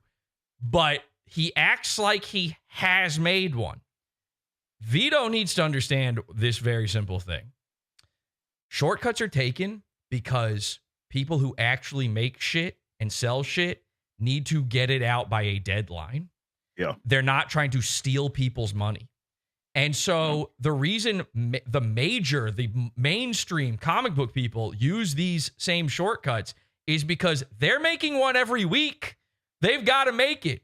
And maybe, just maybe, if Vito stopped fogging up his glasses and crying over what you're getting up to, and maybe if he utilized a single 3D asset, I'm saying this is a guy who doesn't like that, maybe the people he stole the money from wouldn't be so mad and they'd have a comic book in their hand right now. This is, I don't get it.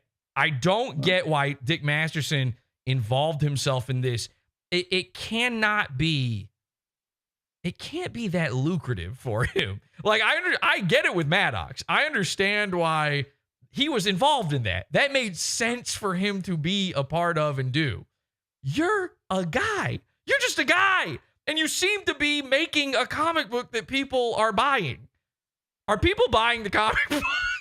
I mean, to put this into perspective, even to this day, I mean, the first 2 months of this year, we've already made $1 million. So, I mean, there's still guys buying the book continuously. There's one thing you can do that will always end anything, any hopes, any aspirations that Dick Masterson has. It always puts him down, and it's make money. And he cannot stand to see a guy not only make money, but maybe even make a little more money than him. Do you sell Pokemon cards ever? Or? No. Not ever been my thing. Maybe Vito should have kept his mouth shut then. Now let's talk about Riley for a second. Mm-hmm. All right. Cause that's how we're really here. The last I saw of Riley, and we've been covering, even though I don't know anything about this, we've been covering the Riley aspect of this for some time. Because of my own personal history with Dick Masterson, him sending out henchmen to do his bidding for him is something I'm very familiar with. Okay. And the last video I saw of Riley, he at least claimed he was standing outside your home. This wasn't just your business.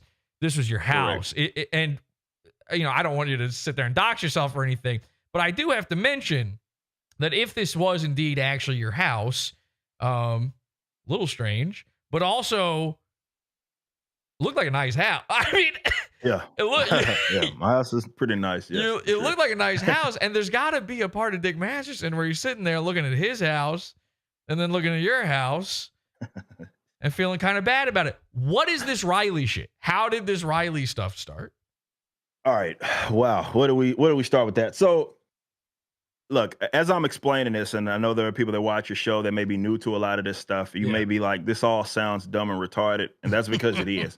All of it's a nothing burger. It's all stupid. And even if I was making the worst comics in the world, I don't think this is quite the reaction that you think that you would get. But randomly, the guy started tagging me.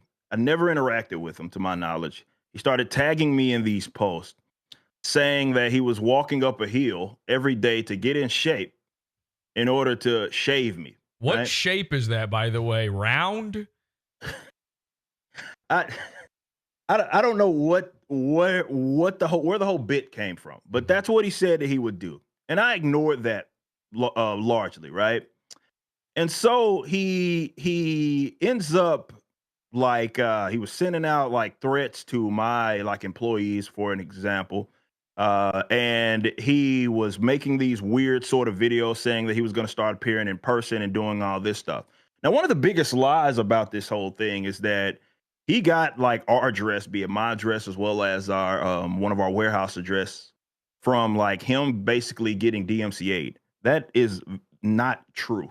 That never happened to him. And what he did do was use other people's screenshots, and I explained this before, to try to inject it like himself into this, basically trying to make it seem like, hey, these are mine. They DMCA'd me. When I guess he had like a store, because you know he's obsessed with me so much that he turned his entire online persona about me, right? Right. To what he calls himself, and right, stuff. right. Okay, to what he calls himself, his logos, podcast, everything, right? It was just he is a weird, smelly old dude obsessing about me, right? And he was selling some items on, like, I think it was Teespring. I could be wrong on that. Don't quote me on that. One of those types of sites where you can just upload stuff. Zazzle. And make, one of those types of site, but selling our logo, right? Okay. And he got busted for copycat for it.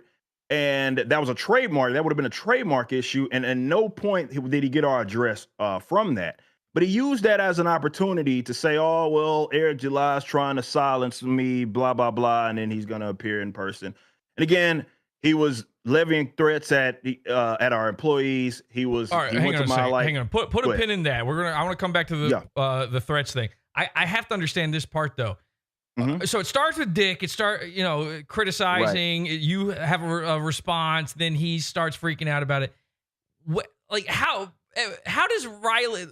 This doesn't just happen. He just ejected himself into it, Jesse. That's all he did. He just randomly. I had never interacted with the guy. At least with the cow, you can say that I did a critique of his critique, and that really aggravated him. With the other guy, there was nothing that happened. He just randomly started doing these videos saying that he was walking up a hill so he could one day shave me. It's the weirdest, oddest, bizarre stuff. Now, do you know that Dick says that Riley is his producer for his show?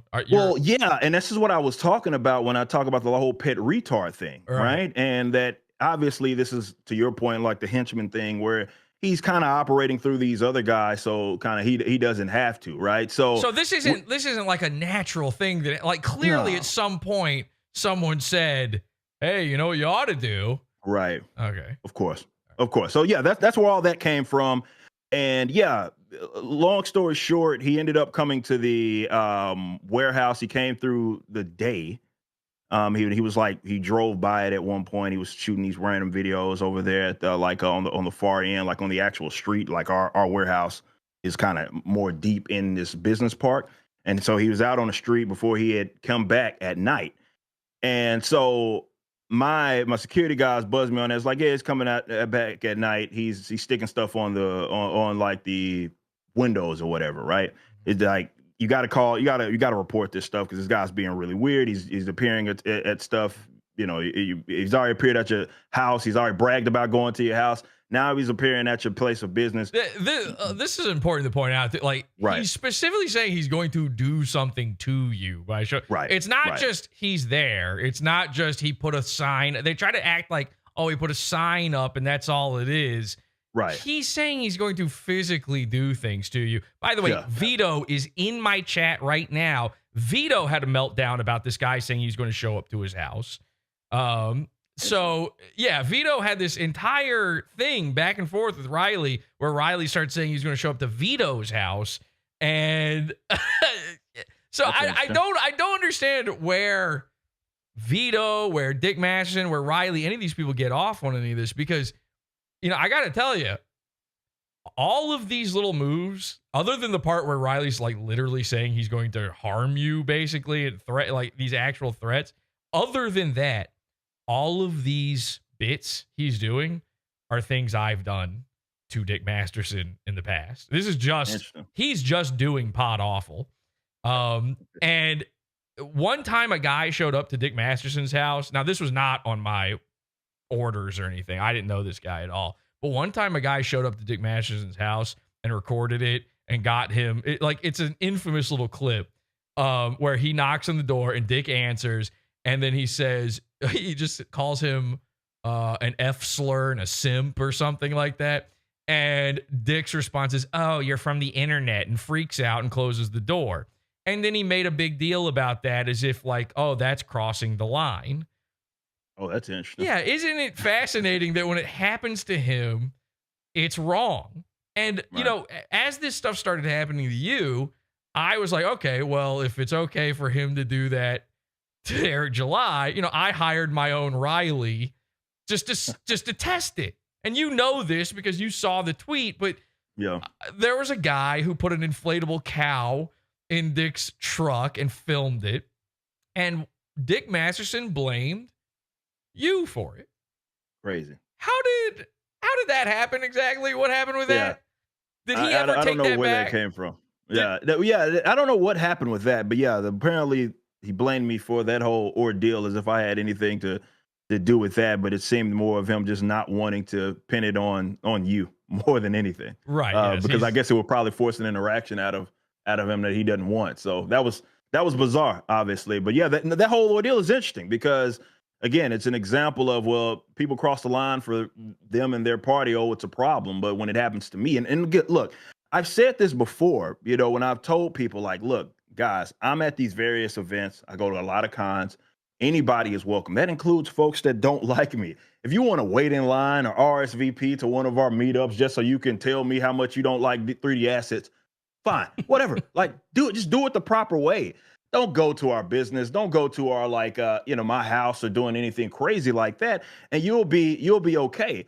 But especially when I have employees, and this is why be it our security guys or our lawyers are like, when there's weird stuff that happens, if you don't want to be negligent, you have to report it either way that it goes. Because what happens is, because this guy is so unhinged, and I don't know how crazy he is or what I do think he's legitimately, anybody screaming like that saying that he's going to earn his murder, I think is a pretty crazy dude. He's unhinged, right? Yeah. So I don't care how much I can handle myself. I don't care how much me carrying. None of that matters. If someone's unhinged, they're unhinged. And you got to account for that, because I don't want to be the guy that he does do something stupid, whether he's damaging someone else's property or actually physically gets in an altercation with someone or whatever, or just being an outright creeper. I don't want that to come back on me to where that ends up with me being sued or even like criminally liable or negligent rather, because I didn't even say anything about it, despite this guy putting it all on the internet about what he's going to do.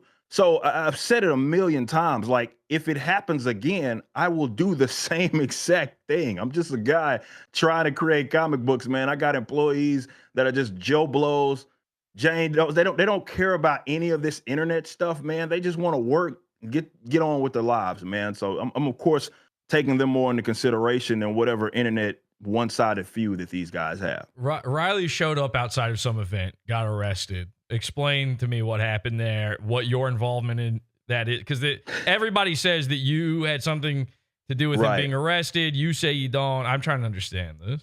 Well, what happened out of that is, because of the event of him appearing, right?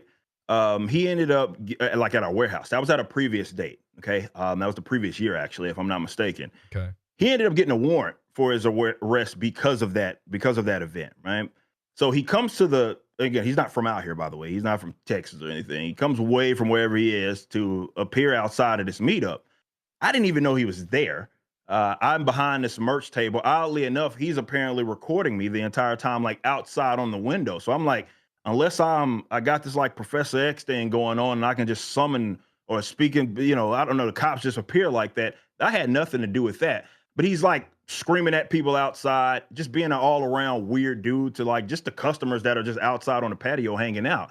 And so from what I pick up, the owner told him, right, and this is what the police report says, like, yeah, he's being weird, he's creeping folk out. We don't want him here. This isn't your venue, right? No, I don't own this venue. You can't have a guy trespass. I can't trespass, right? Okay. Right. If it was a warehouse, that's different, right? But I can't have someone trespass at that event, right? So yeah, obviously, out of that whole confrontation, I guess the cops are gonna run your name, right? And they ran his name, and they found he had a warrant, and there you go. That's how he ended up getting arrested. So it was for something else? Yeah, like his and that's what was so silly about it. And if he didn't know that he had a warrant, that's not my problem at all. But that's not the venue's problem either. Right. But yeah, he went out there, he put himself in a conflict with the police by being a weirdo, and yeah, he got arrested because he had a warrant out because of the event of him again doing the whole stalking bit. I had no idea that the actual arrest part was based on something completely unrelated to all of this. So, you know, a cop might stop you on the street, and they shouldn't do this, and you shouldn't go along with it. But if they want to ask for your ID, and they want to do that to fish to see if you've got a warrant out for you. Any contact you ever make with a cop ever, they're asking for ID. If he handed it over, that's it. He had a warrant out for his arrest. It's over. That's what they're trying to do. Okay, so that's incredible. I mean, that is exactly the kind of stupid I expect from Riley. I'm shocked he wasn't, also pissing on his girlfriend at the same time. Okay, so that happens. Now but then there's some sort of court thing, and now they're saying you're ducking this court thing. What is that about? Yeah, so because again, out of the ordeal of him being just a weirdo stalker or whatever, the county proceeded, okay, and I guess people don't understand how these things work. Wait, let me pause you for just a second. I just want to clear this up just in case. Yeah, they're saying it was for a warrant that you got, like something to do with you. Was that? Is that true? Yeah. Well, it's something to do. So the warrant is because the state charged him, or the county charged him, because of the weird stuff of him doing the stalker bit, right? And it lists all of that in the police report. They even mentioned him doxing my house and appearing and talking about he was going to escalate. All that stuff is there. So nothing that we're revealing here is news. I don't work for the police. I can't issue a warrant. That's not how any of this stuff works. The warrant happened out of that whole situation, and all we did was report it. Whether they decided to tell us, you just keep an eye out, or they decided like, oh no, we're going to charge this guy. That's on them, right? Okay, that's on them after the initial report. So the people complaining in my chat and at large right now about, it's 100% unrelated. That I'm the one who said it was unrelated. I didn't understand that. Just to be clear. Also, just to be clear, what is your art out there? You, the guy watching, what is the argument you have for this? He went there threatening people, saying he's going to earn his murder, showing up to places. Cops were called. The cops decided that he committed a crime. What problem are you having with any of it? I don't understand it, because I'll tell you this. I didn't even have, in all honesty, I did not have the guy put the inflatable cow in Dick's truck. Yeah. But I was told that I'm going to be under arrest for that silly prank. That's a silly prank that had no threat of murder tagged onto it. The dude who did that, in all reality, and I told this on the show before already, is a Dick Masterson fan. The dude who did that is an insane guy who thought that he's on meth, and he thought I was friends with Dick Masterson. Showed up in my Discord. It was like, I live nearby him. I'm going over to his house right now. I bought an inflatable cow. And we just filmed him doing it.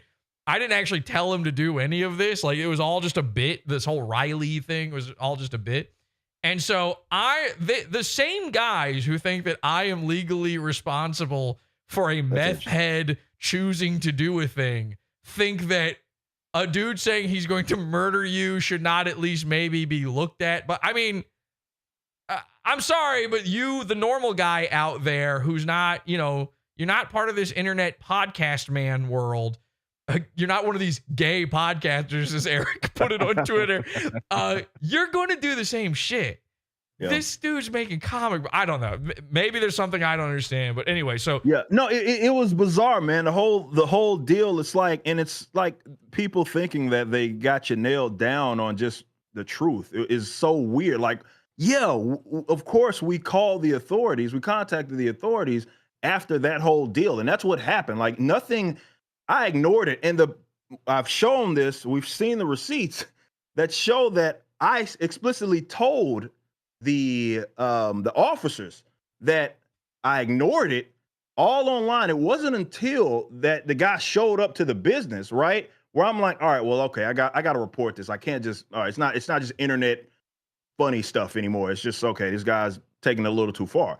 So yeah, that happened. And as I said, if anybody's being weird, I'm going to do that. Like showing up at places that you're not supposed to be at. Like, yeah, that's what's going to happen. If smelly, weird guys threatening my employees and stuff, yes, the cops are going to get called on you. I'm not trying to be this like tough guy or thug or a low impulse guy it seems like that's what they want me to be. They want me to be the guy to react and get like angry enough do you think all this stuff has an element of racism to it?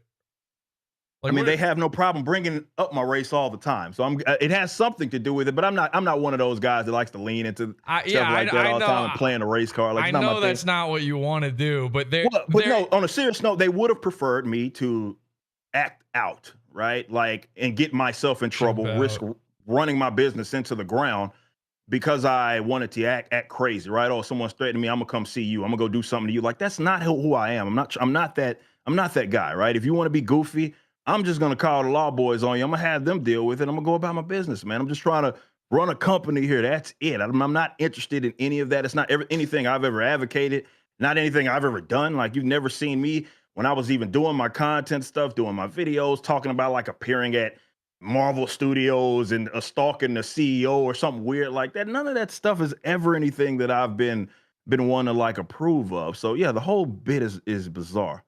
You know, the thing that gets me is, and I said this on the show before, and I'm joking when I say it, but also I want to lean in on it just to make them feel bad. But there's a million, let's say you're the worst comic book creator ever. Yeah. Okay. Yeah. There's a million extremely bad comic book creators. They're not talking about those guys. There's a ton of dudes out there making money. There are guys in the mainstream profession. And by the way, I just want to point this out again in case, you know, my audience, I'm doing the show, by the way, for my audience. Those of you who are here for just this, thanks for tuning in. But I have my own show here and my own desires. And so my audience might not understand this, or maybe you're just not into comics and you don't understand this. Eric, you don't draw anything, right? Like you're just, no, I'm not the artist. You're the writer. Mm-hmm. So Eric doesn't even draw any of this stuff. The guys who are drawing it for him are like professional comic artists, okay, which is also kind of rare. But there are tons of professional writers, professional artists out there who make crap every single time they make something. They are professional and bad. They're not talking about those. In my worldview here, my interest here is just the Dick Masterson, Vito camp when it comes to all this. I don't know these other guys. These guys only talk about you. You are black. To me, it is because you are black. Like, I've seen them, and I don't care. I'm white. Yeah. I don't give a shit if they do this. And it might even be funny. But there's got to be a part of it where, you know, I have seen them making fun of you, and they're like, dooba beeba booba dooba. Yeah, hibbity jibbity. Yeah, that whole bit. Yeah, that's always like, a funny one. It's like, listen, as much as I kind of don't even really believe in racism, but I do when it comes to this one topic. Okay, there is a part of me that thinks that they just don't like that a black guy is making money off of white nerd shit, which Dick isn't even white, by the way. He's Mexican, but there's a part of me that thinks that. And then also, you know, I used to live in New York City, and comic books have not been white nerd stuff for a long time. Actually, like, black dudes and Mexican dudes love fucking comic books. Oh, that's true. But there is a part of me that thinks there is something with that, which is odd to me, because, you know, Dick Masterson, I don't know if you know this, he's got a big problem with racism. He hates racists. Did you know that? No, I didn't know that. Oh, yeah. No, man, I don't know how he could be racist, because now you're aware of his Pizza Hut commercial, though. Yeah. You tweeted about that. Yeah. And he got in trouble, of course, because he used the N-word in a joke. And that he got in trouble for that because I contacted Pizza Hut about it. Now, I don't know if you know why all of this went down, but of course, I lost my Patreon thanks to Dick Masterson. I've got this website we call it the Pizza Fund. We used to use Patreon for it, and Dick Masterson got me kicked off of there, and he did it the same way he's messing with you, which is using proxies, using henchmen, using whatever you want to call it in between, where he doesn't tell them to do anything publicly necessarily, but there's that wink and the nudge. And a normal person knows it when they see it. And this is why I empathize with you over this, is because it happened to me. Yeah. Another powerful, strong black man. Now, I'm just going to level with you because I know there are people freaking out about this. You're going to hear it one way or the other. And I was already planning to tell you this anyway.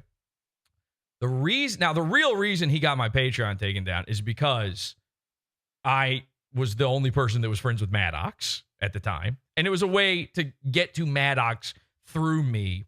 And then also, I was the only guy online making fun of Dick Masterson. This is 2016, 2017. He needed me gone. This was he had a fledgling podcast at the time. He was trying to make all this money off of it, and I was a thorn in his side. Now, that's the real reason for it. But what led to it was and this is you're going to go crying into your pillow tonight at bed over this. I used the N-word in a joke. Okay. Now, on a show, I said it. It was behind a paywall. It was completely absurd. It made no sense. I was literally saying it to make another white guy feel uncomfortable. Yeah. But this was too much for anti-racist Dick Masterson, Mr. Hibbity Jibbity himself. Okay. So I said that's crazy. That's a wild story. I said it. No, that's funny. That is that's hilarious. Now, I was recently given the pass, by the way. I'm actually allowed to say it now, but at the time I wasn't allowed to say it. So I got in trouble. And now, by the way, my Patreon did not get taken down because I said the N-word. Just to be clear, it was they just flooded Patreon to the point where Patreon found any excuse. And the thing they ended up canceling my Patreon over was that I used the term World War and revenge in one of my Patreon tiers. This was just flowery language. Yeah. But that's what did it.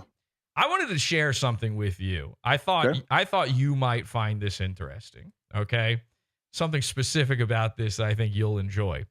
The episode of Dick Masterson's show where he hinted and nudged and winked at the audience to go mess with my Patreon and Maddox's sponsors, by the way.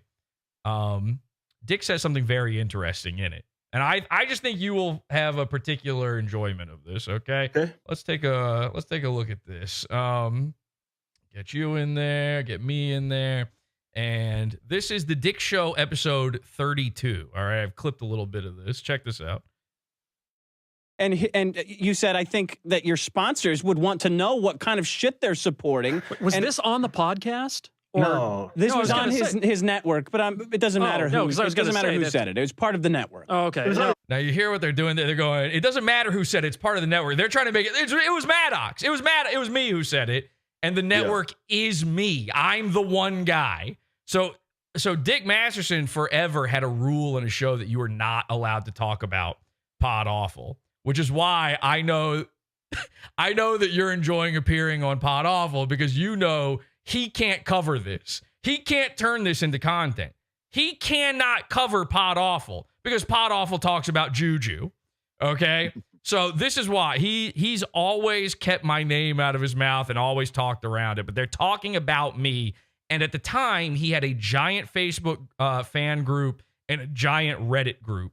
And so all of them knew they were talking about PODAWFUL.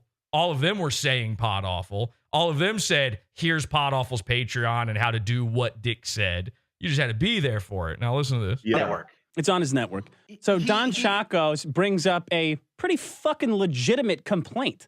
Like, I want to clear something up because I created the term job lynch mob. And now, are you familiar with that? Do you know that Dick Masterson came up with this term job lynch mob? Nah. Yes. Nah. So back on the original Biggest Problem in the Universe, he made one of the biggest problems. He said it's people going to people's jobs and having them reported for things they don't like to try to get them fired. That's what it was. In, like, is he saying that like it's a negative thing? Yes, he was saying that was the biggest problem in the universe. It's the worst thing you could do. And it's one of their, it was one of their most highly voted things. But he knows in his mind that his audience, they're going to go, Dick, you're the guy who says job lynch mobs are bad. And now you're telling us to go after people's sponsors and their Patreon. So here he is justifying it before he does it. It's gotten out of control where now it's a job lynch mob if you report like a waitress for doing a bad job. It's like, no, that's her fucking job. By the way, me saying the N-word on my show is me doing a good job. That's basically the show. So I'm just kidding. But that's not me doing a bad job though. A job. Let me be as clear as fucking mud here. A job lynch mob. Which, yeah, nice. This guy gets on your case about being a bad writer, clear as mud. I don't think that's what you meant to say there. Is when you have an offensive opinion that people try to silence by fucking with your job. Yeah. It's you walking around having thoughts and opinions that don't affect anybody. Now, how on earth do you have an opinion that you keep inside your head and someone reports on? Like, he's talking about thought crimes, but you have to say something out loud for someone to know that you have the thought. Right. I was reported for a thought crime. The thought crime was that, as if I'm serious when I said, like, I actually hate black people because I said the N-word, even though it was part of a joke, a thing that he did, man. A thing that he did too, and cost him his Pizza Hut commercial. And then people try to silence you by taking your job.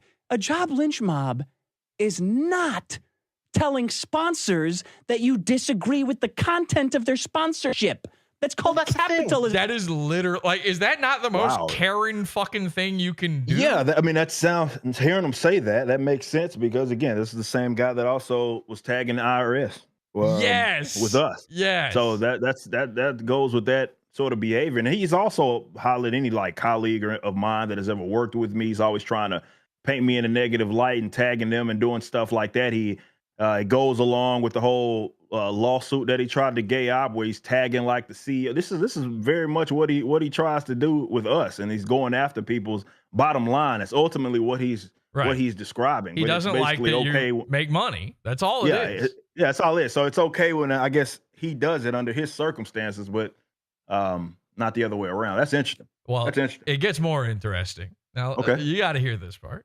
A job lynch mob is not responding in kind when someone fucks with you and your friends. Fucking with him and his friends, by the way, is me on a private show behind a paywall saying a joke he didn't like. That was fucking with his friends, okay? Then it's anything fucking goes. The second somebody fucks with you, you cannot respond strong enough because they went from 0 to 1. You can never go 0 to enough to raise the stakes that much. And I know he made no sense there at the end because he has no idea how to talk, but even though that's his job. But Eric, are these guys, is Riley not fucking, maybe it's not Dick, but is Riley at the very least not fucking with you? You can never go far enough if a guy fucks with you and your friends. I'd imagine some of your employees are your friends. So most definitely. And again, I'm going to make sure that I take care of those guys. And that's what I do. And it sounds like he's okay with that. But apparently when I do it, it's a problem. As a boss, you have a responsibility. You have to do it. It's by law. Like it's written in Texas code. I absolutely have to do it. Like it's not really an option. Otherwise I just open myself up. It's one for thing all sorts of weird stuff. Yeah, it's an obligation there, right? So otherwise you're negligent. So yeah, and I get that part of it. Like, and I want to empathize with those that may not have liked the move, right? If all you ever knew about me was guy that was on YouTube, he did music every now and then, he talked comic books, but there's a lot more on the line. Since 2022, when I launched this thing and started making millions of dollars making comic books, and I had other people that I had to employ, I had physical locations.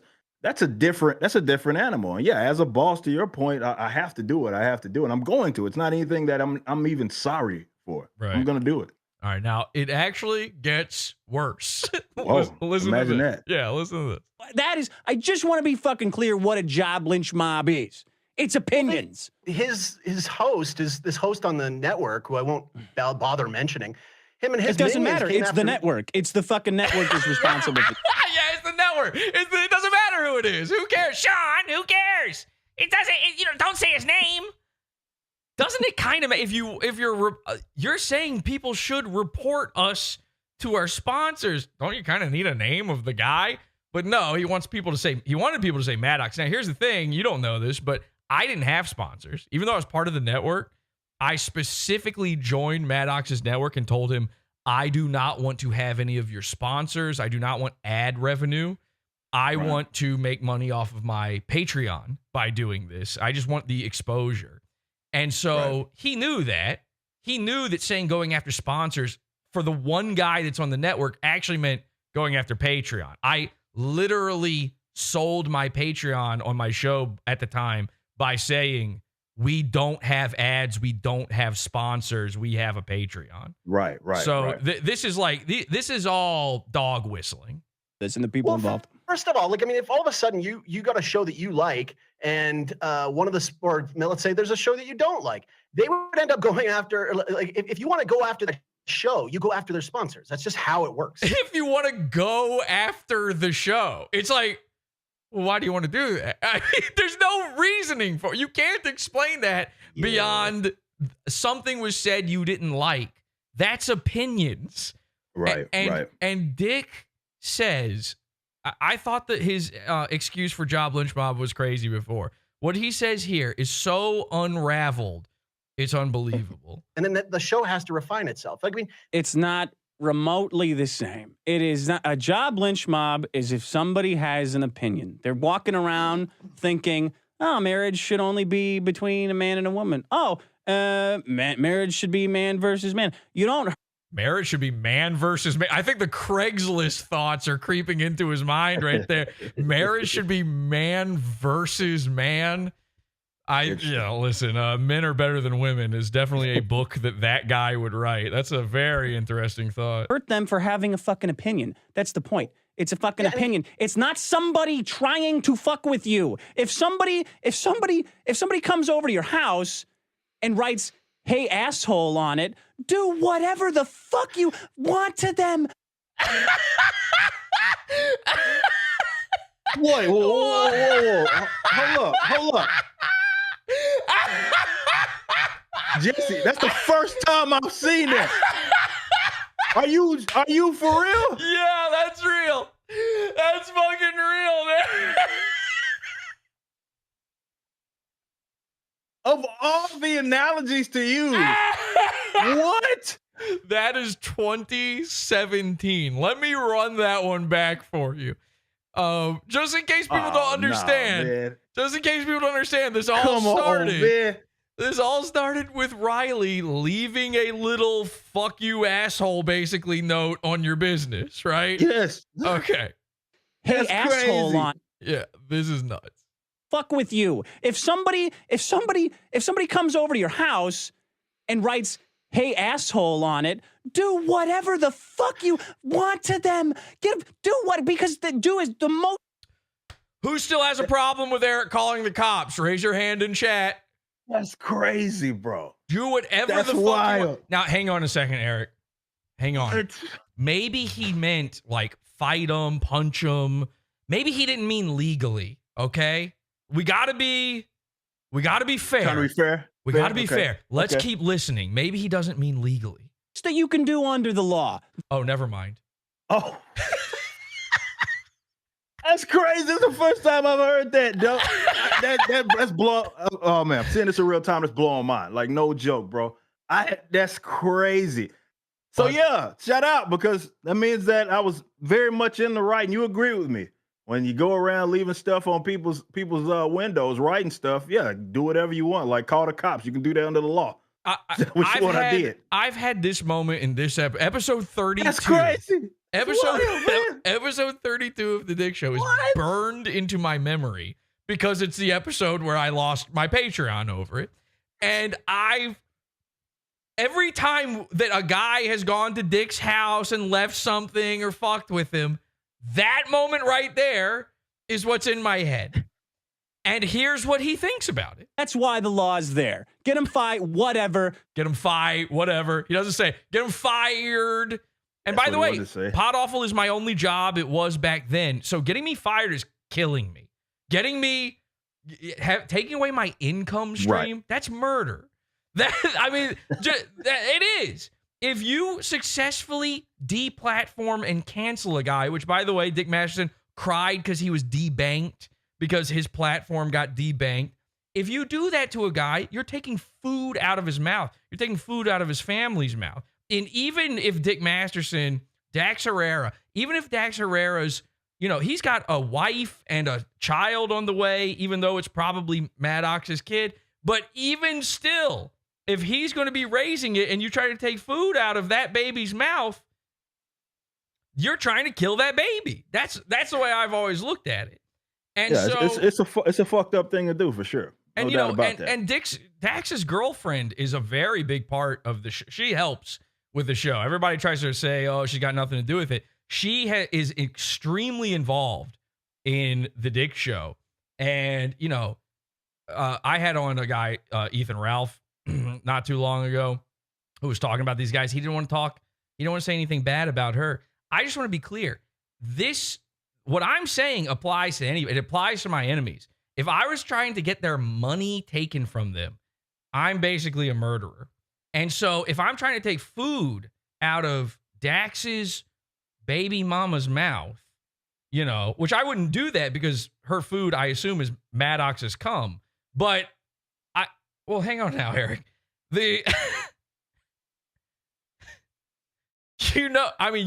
That she used to fuck Maddox, right? Yeah, I've grapevine. You're aware that the only reason he's with the mother of his child is because she used to deep throat Maddox and fuck him.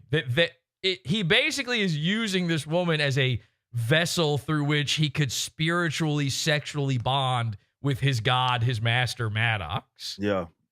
Is who we idolize. That's crazy. Now I don't know where the cow part comes in on that exactly. Somewhere. Some sort of false idol kind of golden calf sort of thing going on. But here's what he says.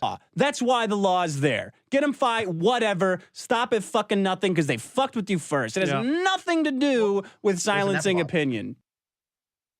Stop at fucking nothing because they fucked with you first. Now. That's crazy. I interrupted you, Eric. I want to finish this thought. I interrupted you. Yeah. So you called the cops on a psycho. By the way, I have had personal interactions with Riley from years ago. He is a brain dead retard. He probably is dangerous. This guy's a freak. And he's one of the stupidest people I've ever spoken to. Okay. And he hated me simply because I was a Maddox guy. This guy's stupid. This dangerous retard shows up to your business, you call the cops. Normal human thing to do. Yeah. He shows up outside of another event. The venue owner calls the cops. Idiot Riley doesn't realize he's got a warrant out or knows it and doesn't think about it, gets in trouble. Some sort of court case happens. What's the court case? Yeah. So the court case had everything to do with that, right? That whole event. And we weren't really involved at all in the actual proceedings, right? Again, it was one of those things where they saw the report. They felt like it was worth, at least to whatever extent, they felt like it was worth pursuing, right? And they pressed the charges on them. We had nothing to do with that, right? Okay. And that's why I keep trying to reiterate to people and how this stuff works. It's not like this was never a civil case. I think a lot of people got confused and they were maybe thinking like I pressed charges or something like that. This was never a civil case in that manner. It was just criminal case. It was a criminal case, him versus the state or him versus the county, and that was about it. When they needed to contact us, we would reply. There was never any, and it wasn't like they were always hitting us up either, right? It was like in the rare instance that they would contact us, it was all good, right? And yeah, the case was going on. It gets to like, I believe like January, where I even got a call from I believe the prosecuting attorney is like, hey, this is gonna happen. this said the judge did quash some stuff. So just keep in mind that there may not be anything of this, but you know, if we need to call you to the stand or whatever, just understand that that's an option. I was like, okay, cool, whatever. I think like a week maybe goes by.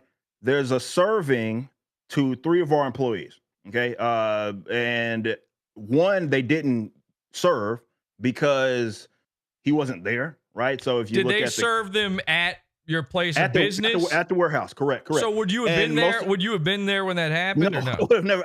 I don't work out of the warehouse all the time. Like, sure, of course, I go there from time to time, but you know, I don't pay these guys good money for me to be up there like that. That's not the point. Yeah. Right. And same can go for some of the other guys like Alex, as well as Andrew. They're there more than I am, but they're not there every single day. Okay. And Alex wasn't there at all, right? Which is why, I shared this with you, which we found out today. Thanks, shout out to the guys that despise me so much for providing us with that evidence, because we're not a part of the proceedings, so we don't have that information readily available, like court documents. And someone screenshot the court document of me not being served, right?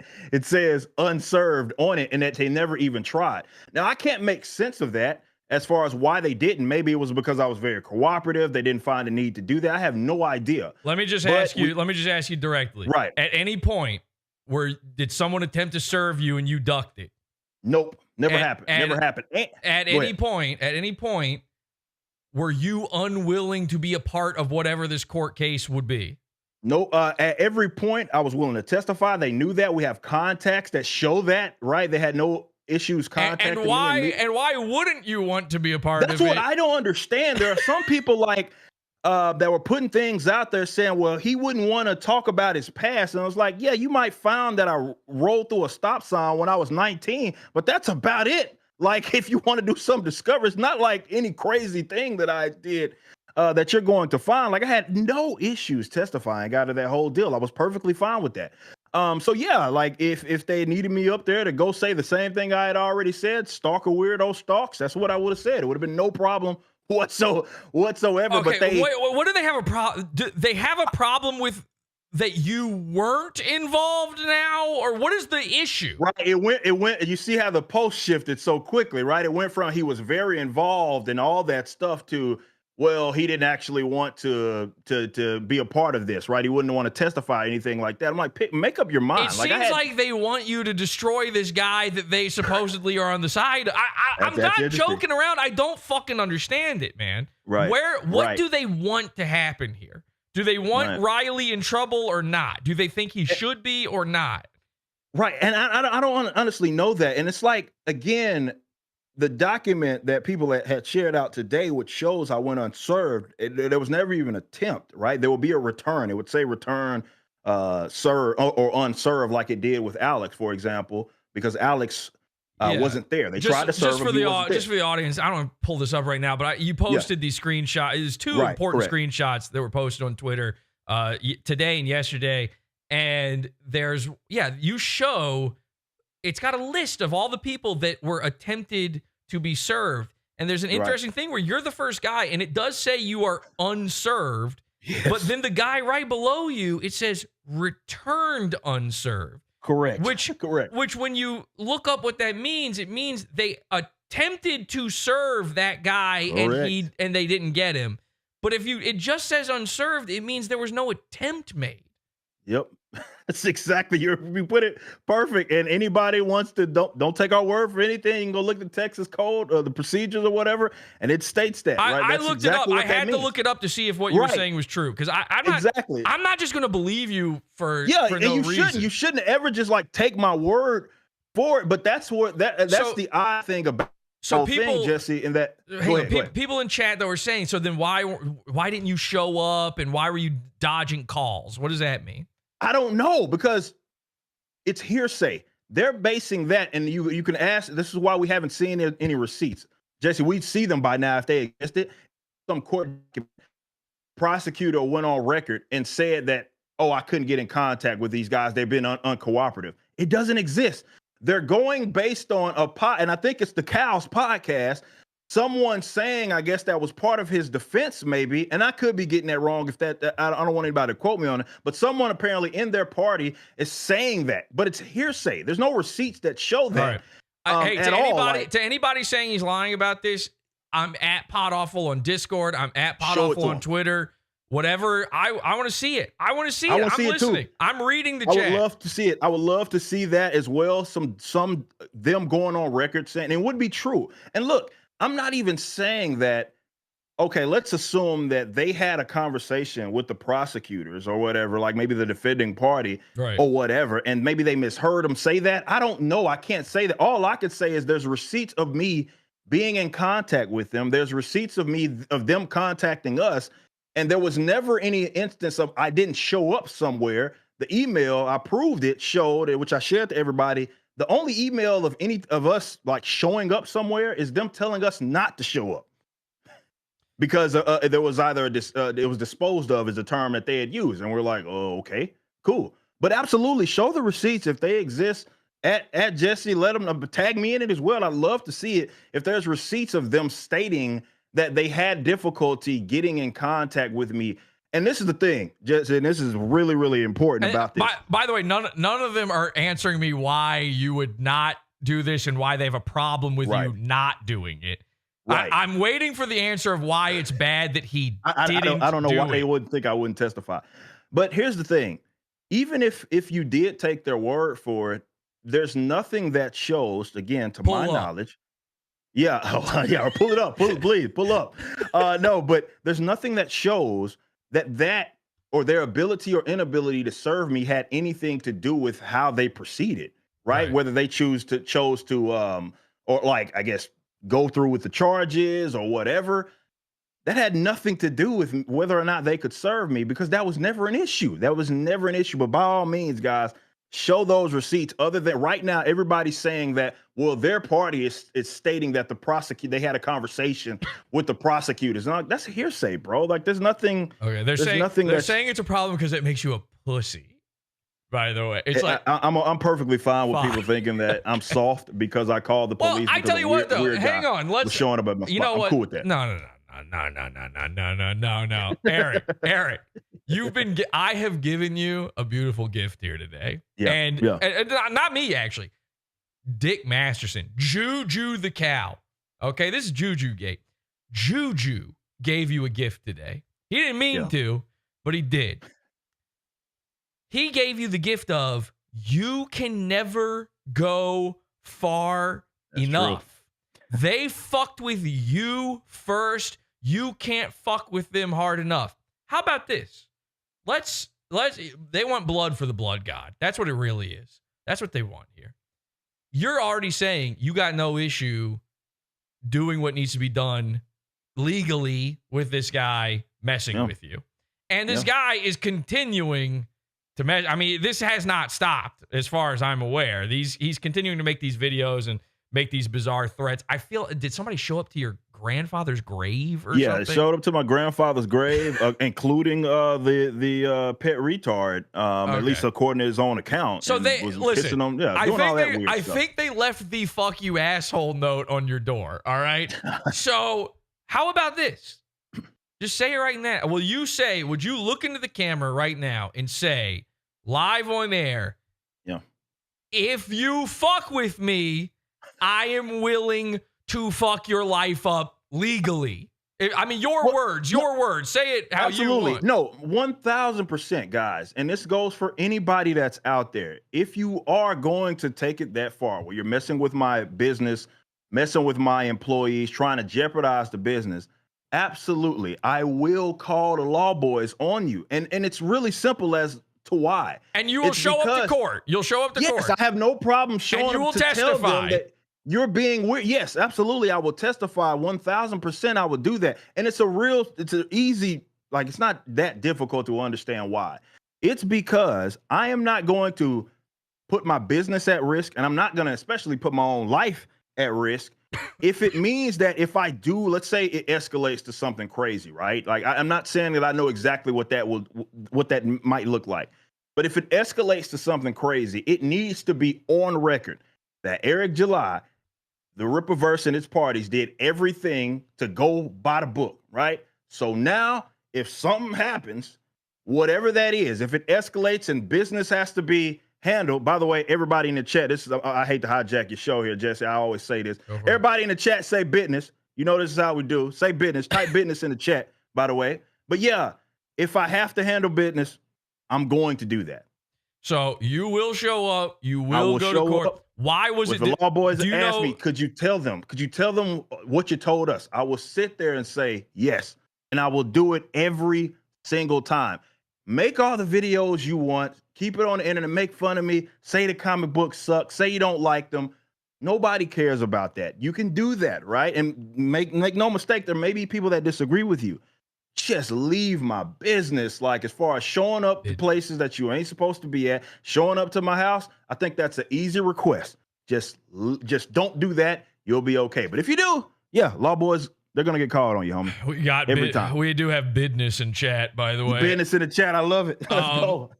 All right. So, do you know why was it dismissed then? Why was it thrown? What happened with it then? I can't answer. I cannot. The only thing that I pick up from this is that, from my understanding, is that the judge, there was something that got quashed, like, at some point during the trial, and that's what happened. I don't know why they decided to go dispose of this.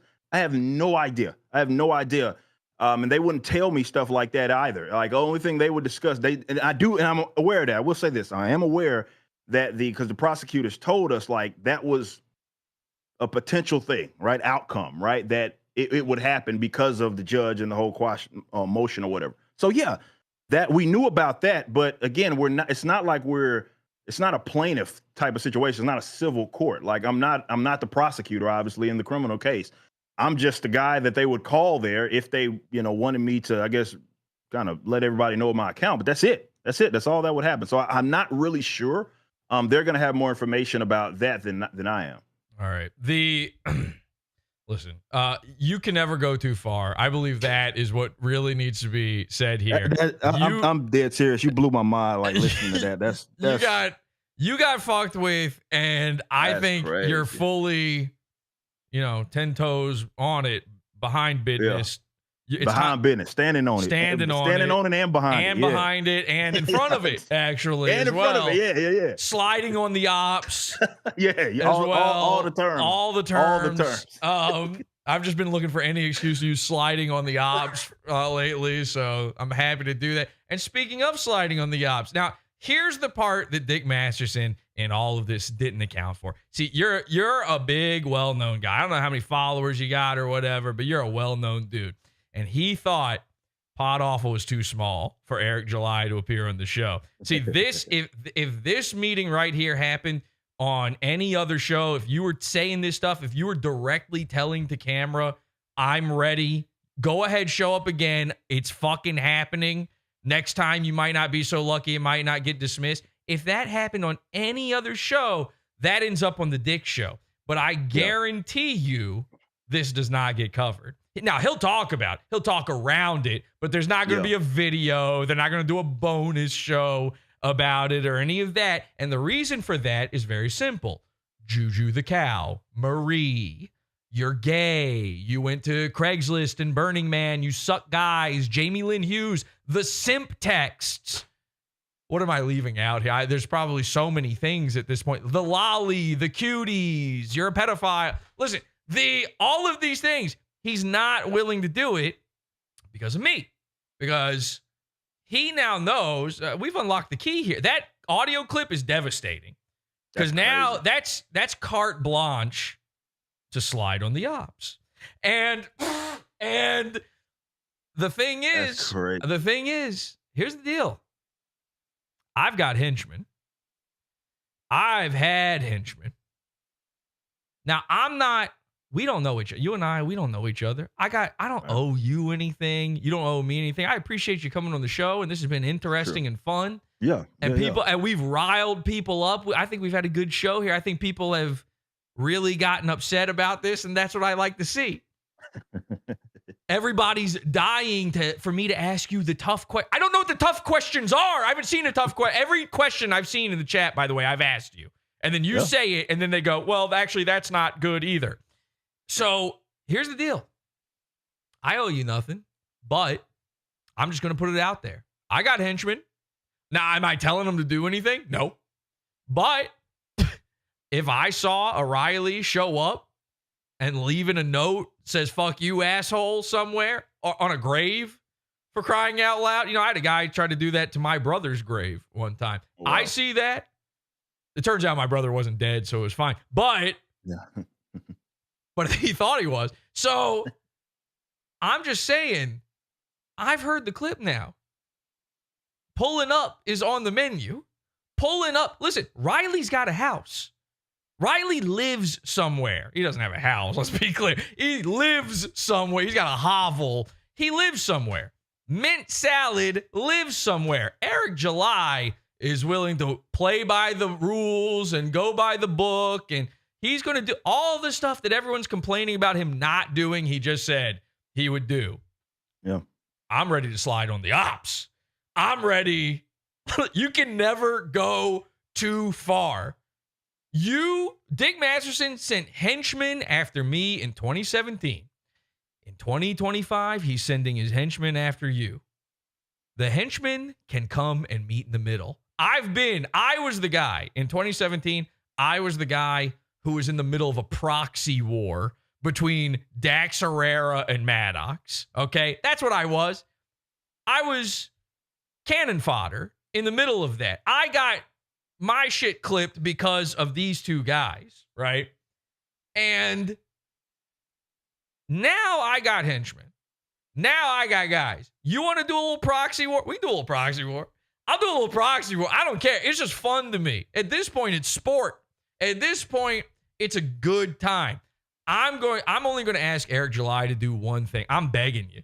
All right? Okay. I am begging you. You got more comics coming out, right? But go ahead and throw for sure. I've got one thing to ask of you, but I want you to hit the plug real quick and tell people where to find stuff.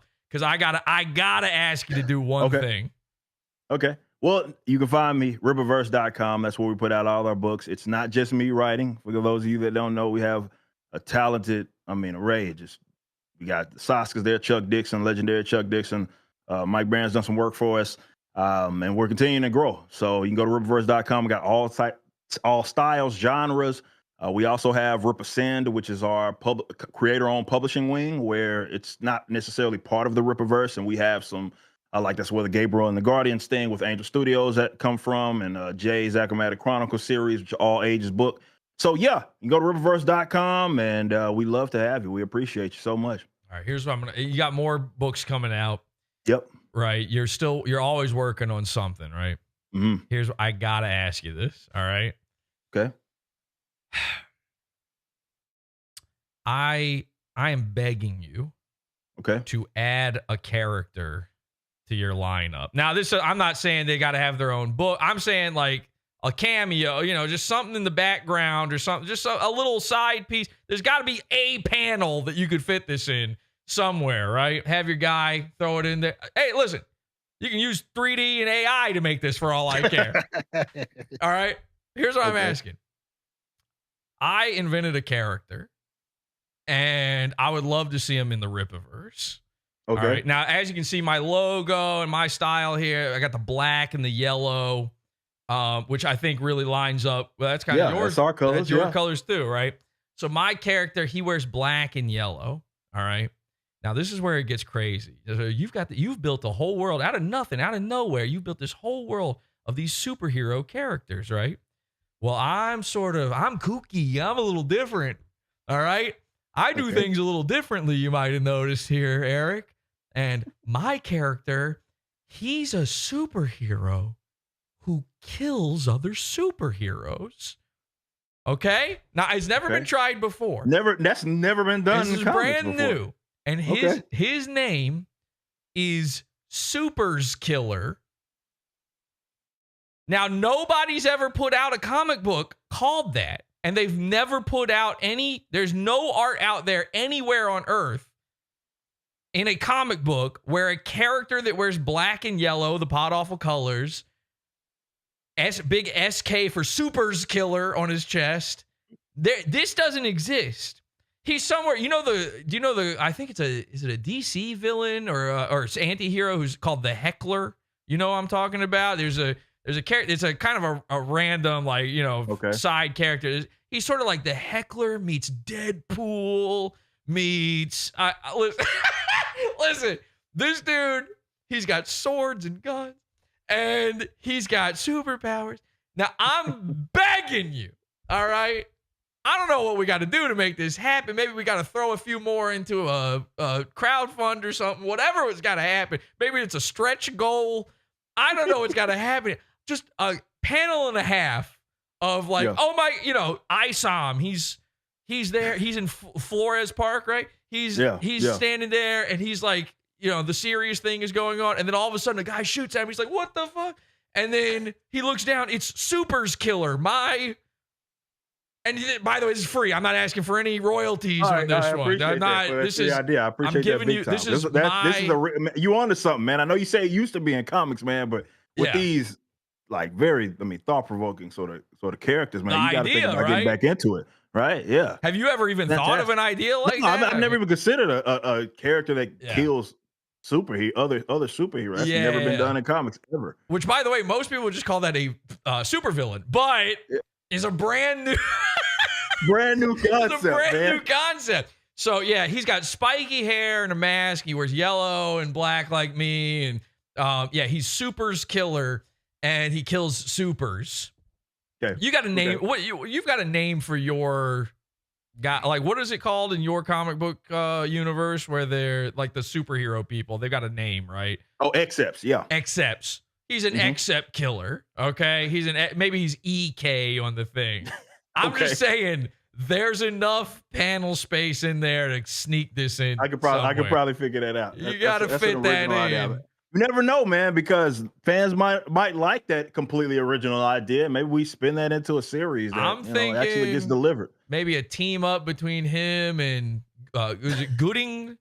Gooding, yeah. Him and Gooding probably would be a good pairing, or one of these guys. I don't know. Maybe I don't know if it's spin-off material already, but it's something. It's something to work with, and it is. Maybe who's your main artist guy? Who do you? Well, it depends. Joe Bennett's our workahorse. He's the one that's done the most books for us. There, so he's really good, really good. Yeah, maybe talk. He probably knock something like that out the park. Right? Yeah, he'd be all over that. Maybe talk to Joe and just say like, do you have any like an empty corner in an upcoming panel to fill in? And it's important. Spiky hair, black and yellow, SK on there.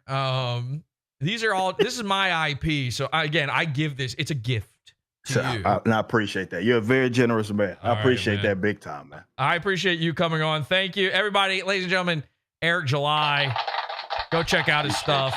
Thank you for coming on the program. Appreciate you having me, brother. Thank you. See you, man. Yeah.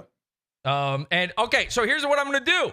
I'm going to give it up to you guys.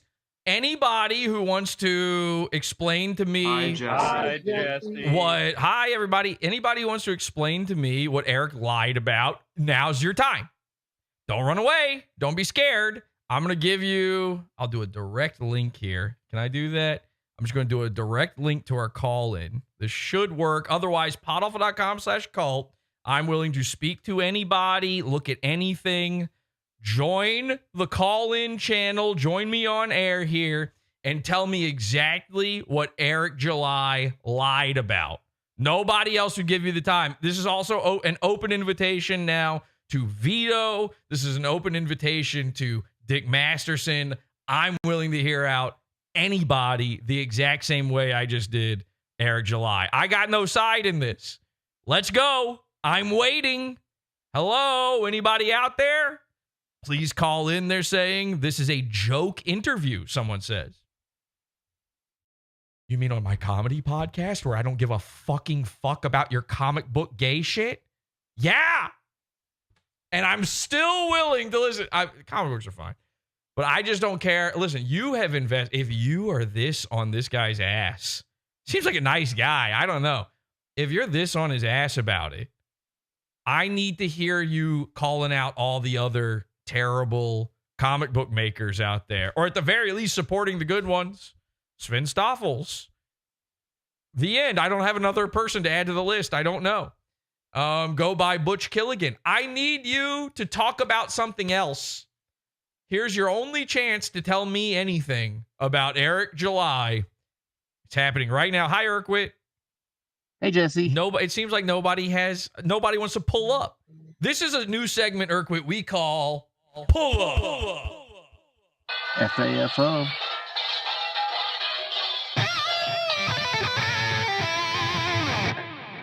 I'm waiting. Pull up. Where is it? Please, please, please say the N-word. I did it the beginning of the show. I said it, by the way. Before Eric was even ever on. I said it.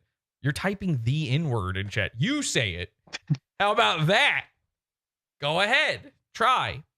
Sven is the man. Pull up. There's a new segment called Pull Up. I'm waiting. The call-in channel. It's been put there. PODAWFUL.com/call. I'm waiting.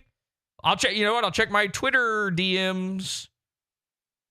I've got way too many notifications right now to go through. Learning more about Dick Masterson than I ever wanted to know, somebody says. That's funny. Thank you for sharing that. Van Skiver's embrace of Dick Masterson appears to have sent backers fleeing from Comicsgate. I don't know what that means, but that sounds exciting. I think Ethan Van Skiver is, on the same train as Dick Masterson because they both like to find guys off of Craigslist to suck off. Juju the Cow, ladies and gentlemen, JUJUGATE. This is the segment, Pull Up. I am still waiting. Nothing. Not even anything in the mentions. Nobody's got a receipt. Nobody's got... Listen, I'm not saying I believe anything that Eric July just told me. I am saying that Dick Masterson is a gay guy desperate for a new Maddox. That's it. That's my only care about any of this. You hate Eric July so much that you made a guy who dresses as a cow and gets pegged in the ass your savior. That's the side you're on. I'm not on a side. All right? Thank you to Eric July for appearing. Hi, Lenny. Hi, Jared. Doesn't look like we're getting anybody, does it? What do you think? Is anybody going to show up? I'm one of the guys coming in here to say the N-word. Ladies, no. We are still on YouTube. I already did. I literally said it at the beginning of the show. Shit is corny and boring, says a guy who watches a man who dresses as a cow and does Maddox's 10-year-old bit every single week. Your opinion has been discarded. Your entire personality online and your entire life it surrounds a black man's based comic book. Mm-hmm. You don't understand boring on the level that I understand boring. The thought of you even typing in my chat has bored me to tears to the point where I want to end my own life. Thank you to all the Eric July people who came out. Thank you to all of the Juju the Cow people who came out to have their time wasted by me. Fuck you. And there's no more points on this list. That's it. It's just fuck you 3 times. Welcome to PODAWFUL, bitch. You're on the moon now. Henchman, you can never go too far. Phase 4 has been activated. Are you ready? Are you ready? Everybody got their hench suits? Don't do it, Jesse, they say in the chat room. Eric haters are cowards. I don't care. Eric haters. I don't care. All right? It was a fun show. I enjoyed it. I gotta say, Eric is very magnanimous. He's a nice, he just comes out of all the people involved in this. I don't know if it's just me, but he just seems like the kind of guy that I'd most like to hang out with. Yeah, other than the fact that he's black, yeah. Other than that. CJ is in call-in. We got some guy named CJ. Okay, we got a guy named CJ. Let's see. Does CJ have something to add about this? Hi, CJ. Hello. He wasn't ready. He didn't have his mic ready. He's not ready. Hi, CJ. Hey, what's up? Okay, what's up, man? You got something to add to all this? I just wanted to talk a little bit more about Comicsgate, if you were interested in more of that kind of lore. Yeah, you know what? At the beginning of the show, to introduce all this, I was, and now that Eric is gone, I don't give a fucking fuck about it. Comicsgate is gay, and anybody who thinks they're a part of it is also a gay guy. I just want to talk some Comicsgate. Yeah, I don't want to talk about it now because actually it's for gay people. And I'm just kidding. I'm sorry, CJ. If that's what you're into, that's fine. Yeah, actually, what is Comicsgate? Oh, if it's boring, it's probably pretty boring for you guys. Yeah. It is, yes. Okay, well, thank you, everybody. That's been the show. Listen, I really, really appreciate Eric July for coming on. Thank you to the chat, everybody in chat. They're saying, hail CJ. CJ pulled up. Listen, I am now officially part of Comicsgate. I will be showing up on panels. I'm going to be on Yellow Flash's panel. Join the Pizza Fund. I don't know who that is, but I'm going to be on his panel. Join the Pizza Fund.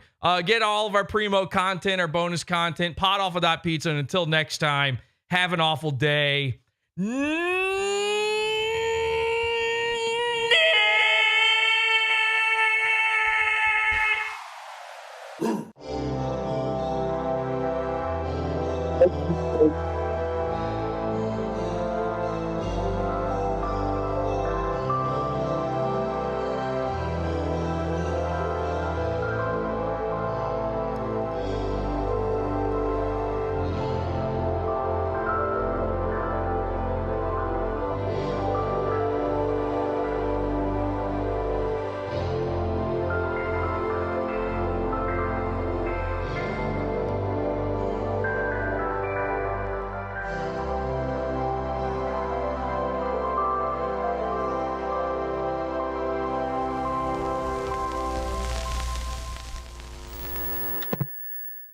Dick good, Jesse bad. Moo. Moo. Moo.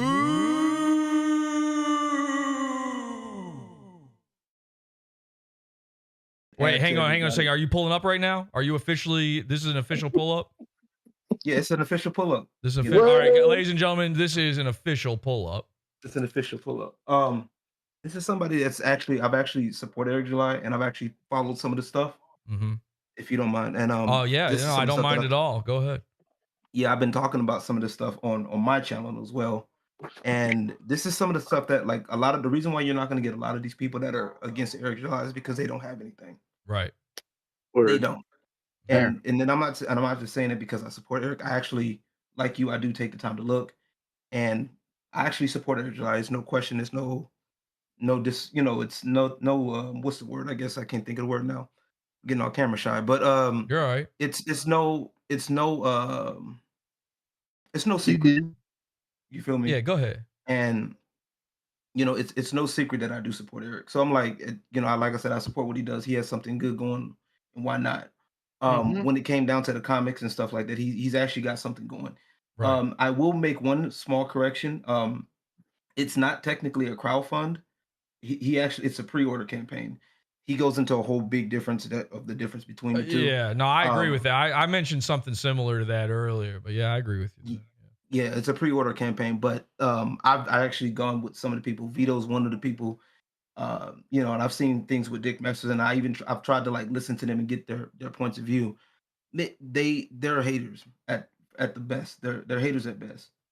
You know what I'm saying? And I really wish they would actually do something. Vito doesn't have anything, and like I said, I agree with your point earlier that Vito technically is a thief.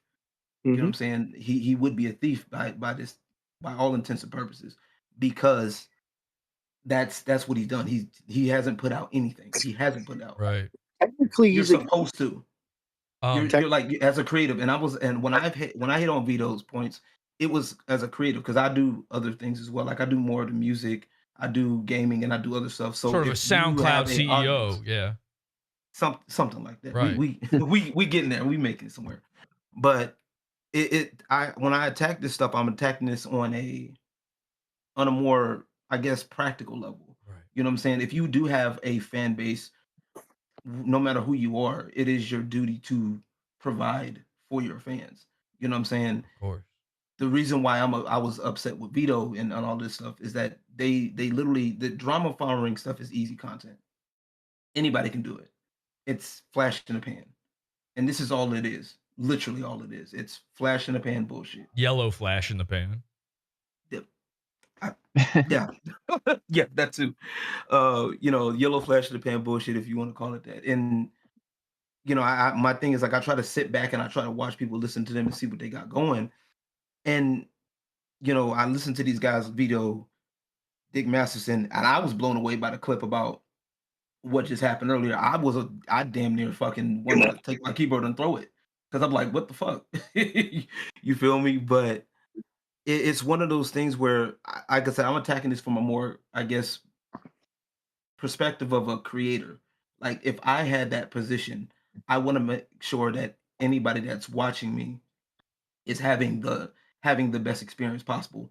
There's no point of making stuff that I'm not committing to. There's no point of, it'll be rude, it'll be rude of me and a waste of my, my community's time for me to create a comic book, raise almost damn near 100K, and then say, well, no, I'm good. I'm done. Oh, why are you bothering me about a fucking refund? You know what I'm saying? That's bitch made shit. You feel me? I can't put it any other way. I feel you. But with Eric's comic, like I said, with Eric's comics and stuff like that, even though you may not be as versed into it or interested as in it with your own thing going, one thing to note is that he is doing what he set out to do. I've actually had a chance to talk with him myself on my podcast that I'm working on. And what's the name of your podcast? Yeah, Emperor's Court podcast. Emperor's Court. LG, I appreciate you pulling up here, by the way. Can I ask you real quick? Not that it matters at all, but are you black? Obvious. Yes. Can I have the pass, or do you give me the pass? Or you know what? I was gonna have you go to the mail, but you know what? I happen to have an extra one on me. And I got you. I got one in the pocket. And I can send you a pass. Thank you. I just collect them too. I've already got a lot. I just collect them. So you're gonna have 2 more. All right. Well, I appreciate. Hey, listen, man. I appreciate you saying all this stuff. I got to be honest, though. The show's actually been over for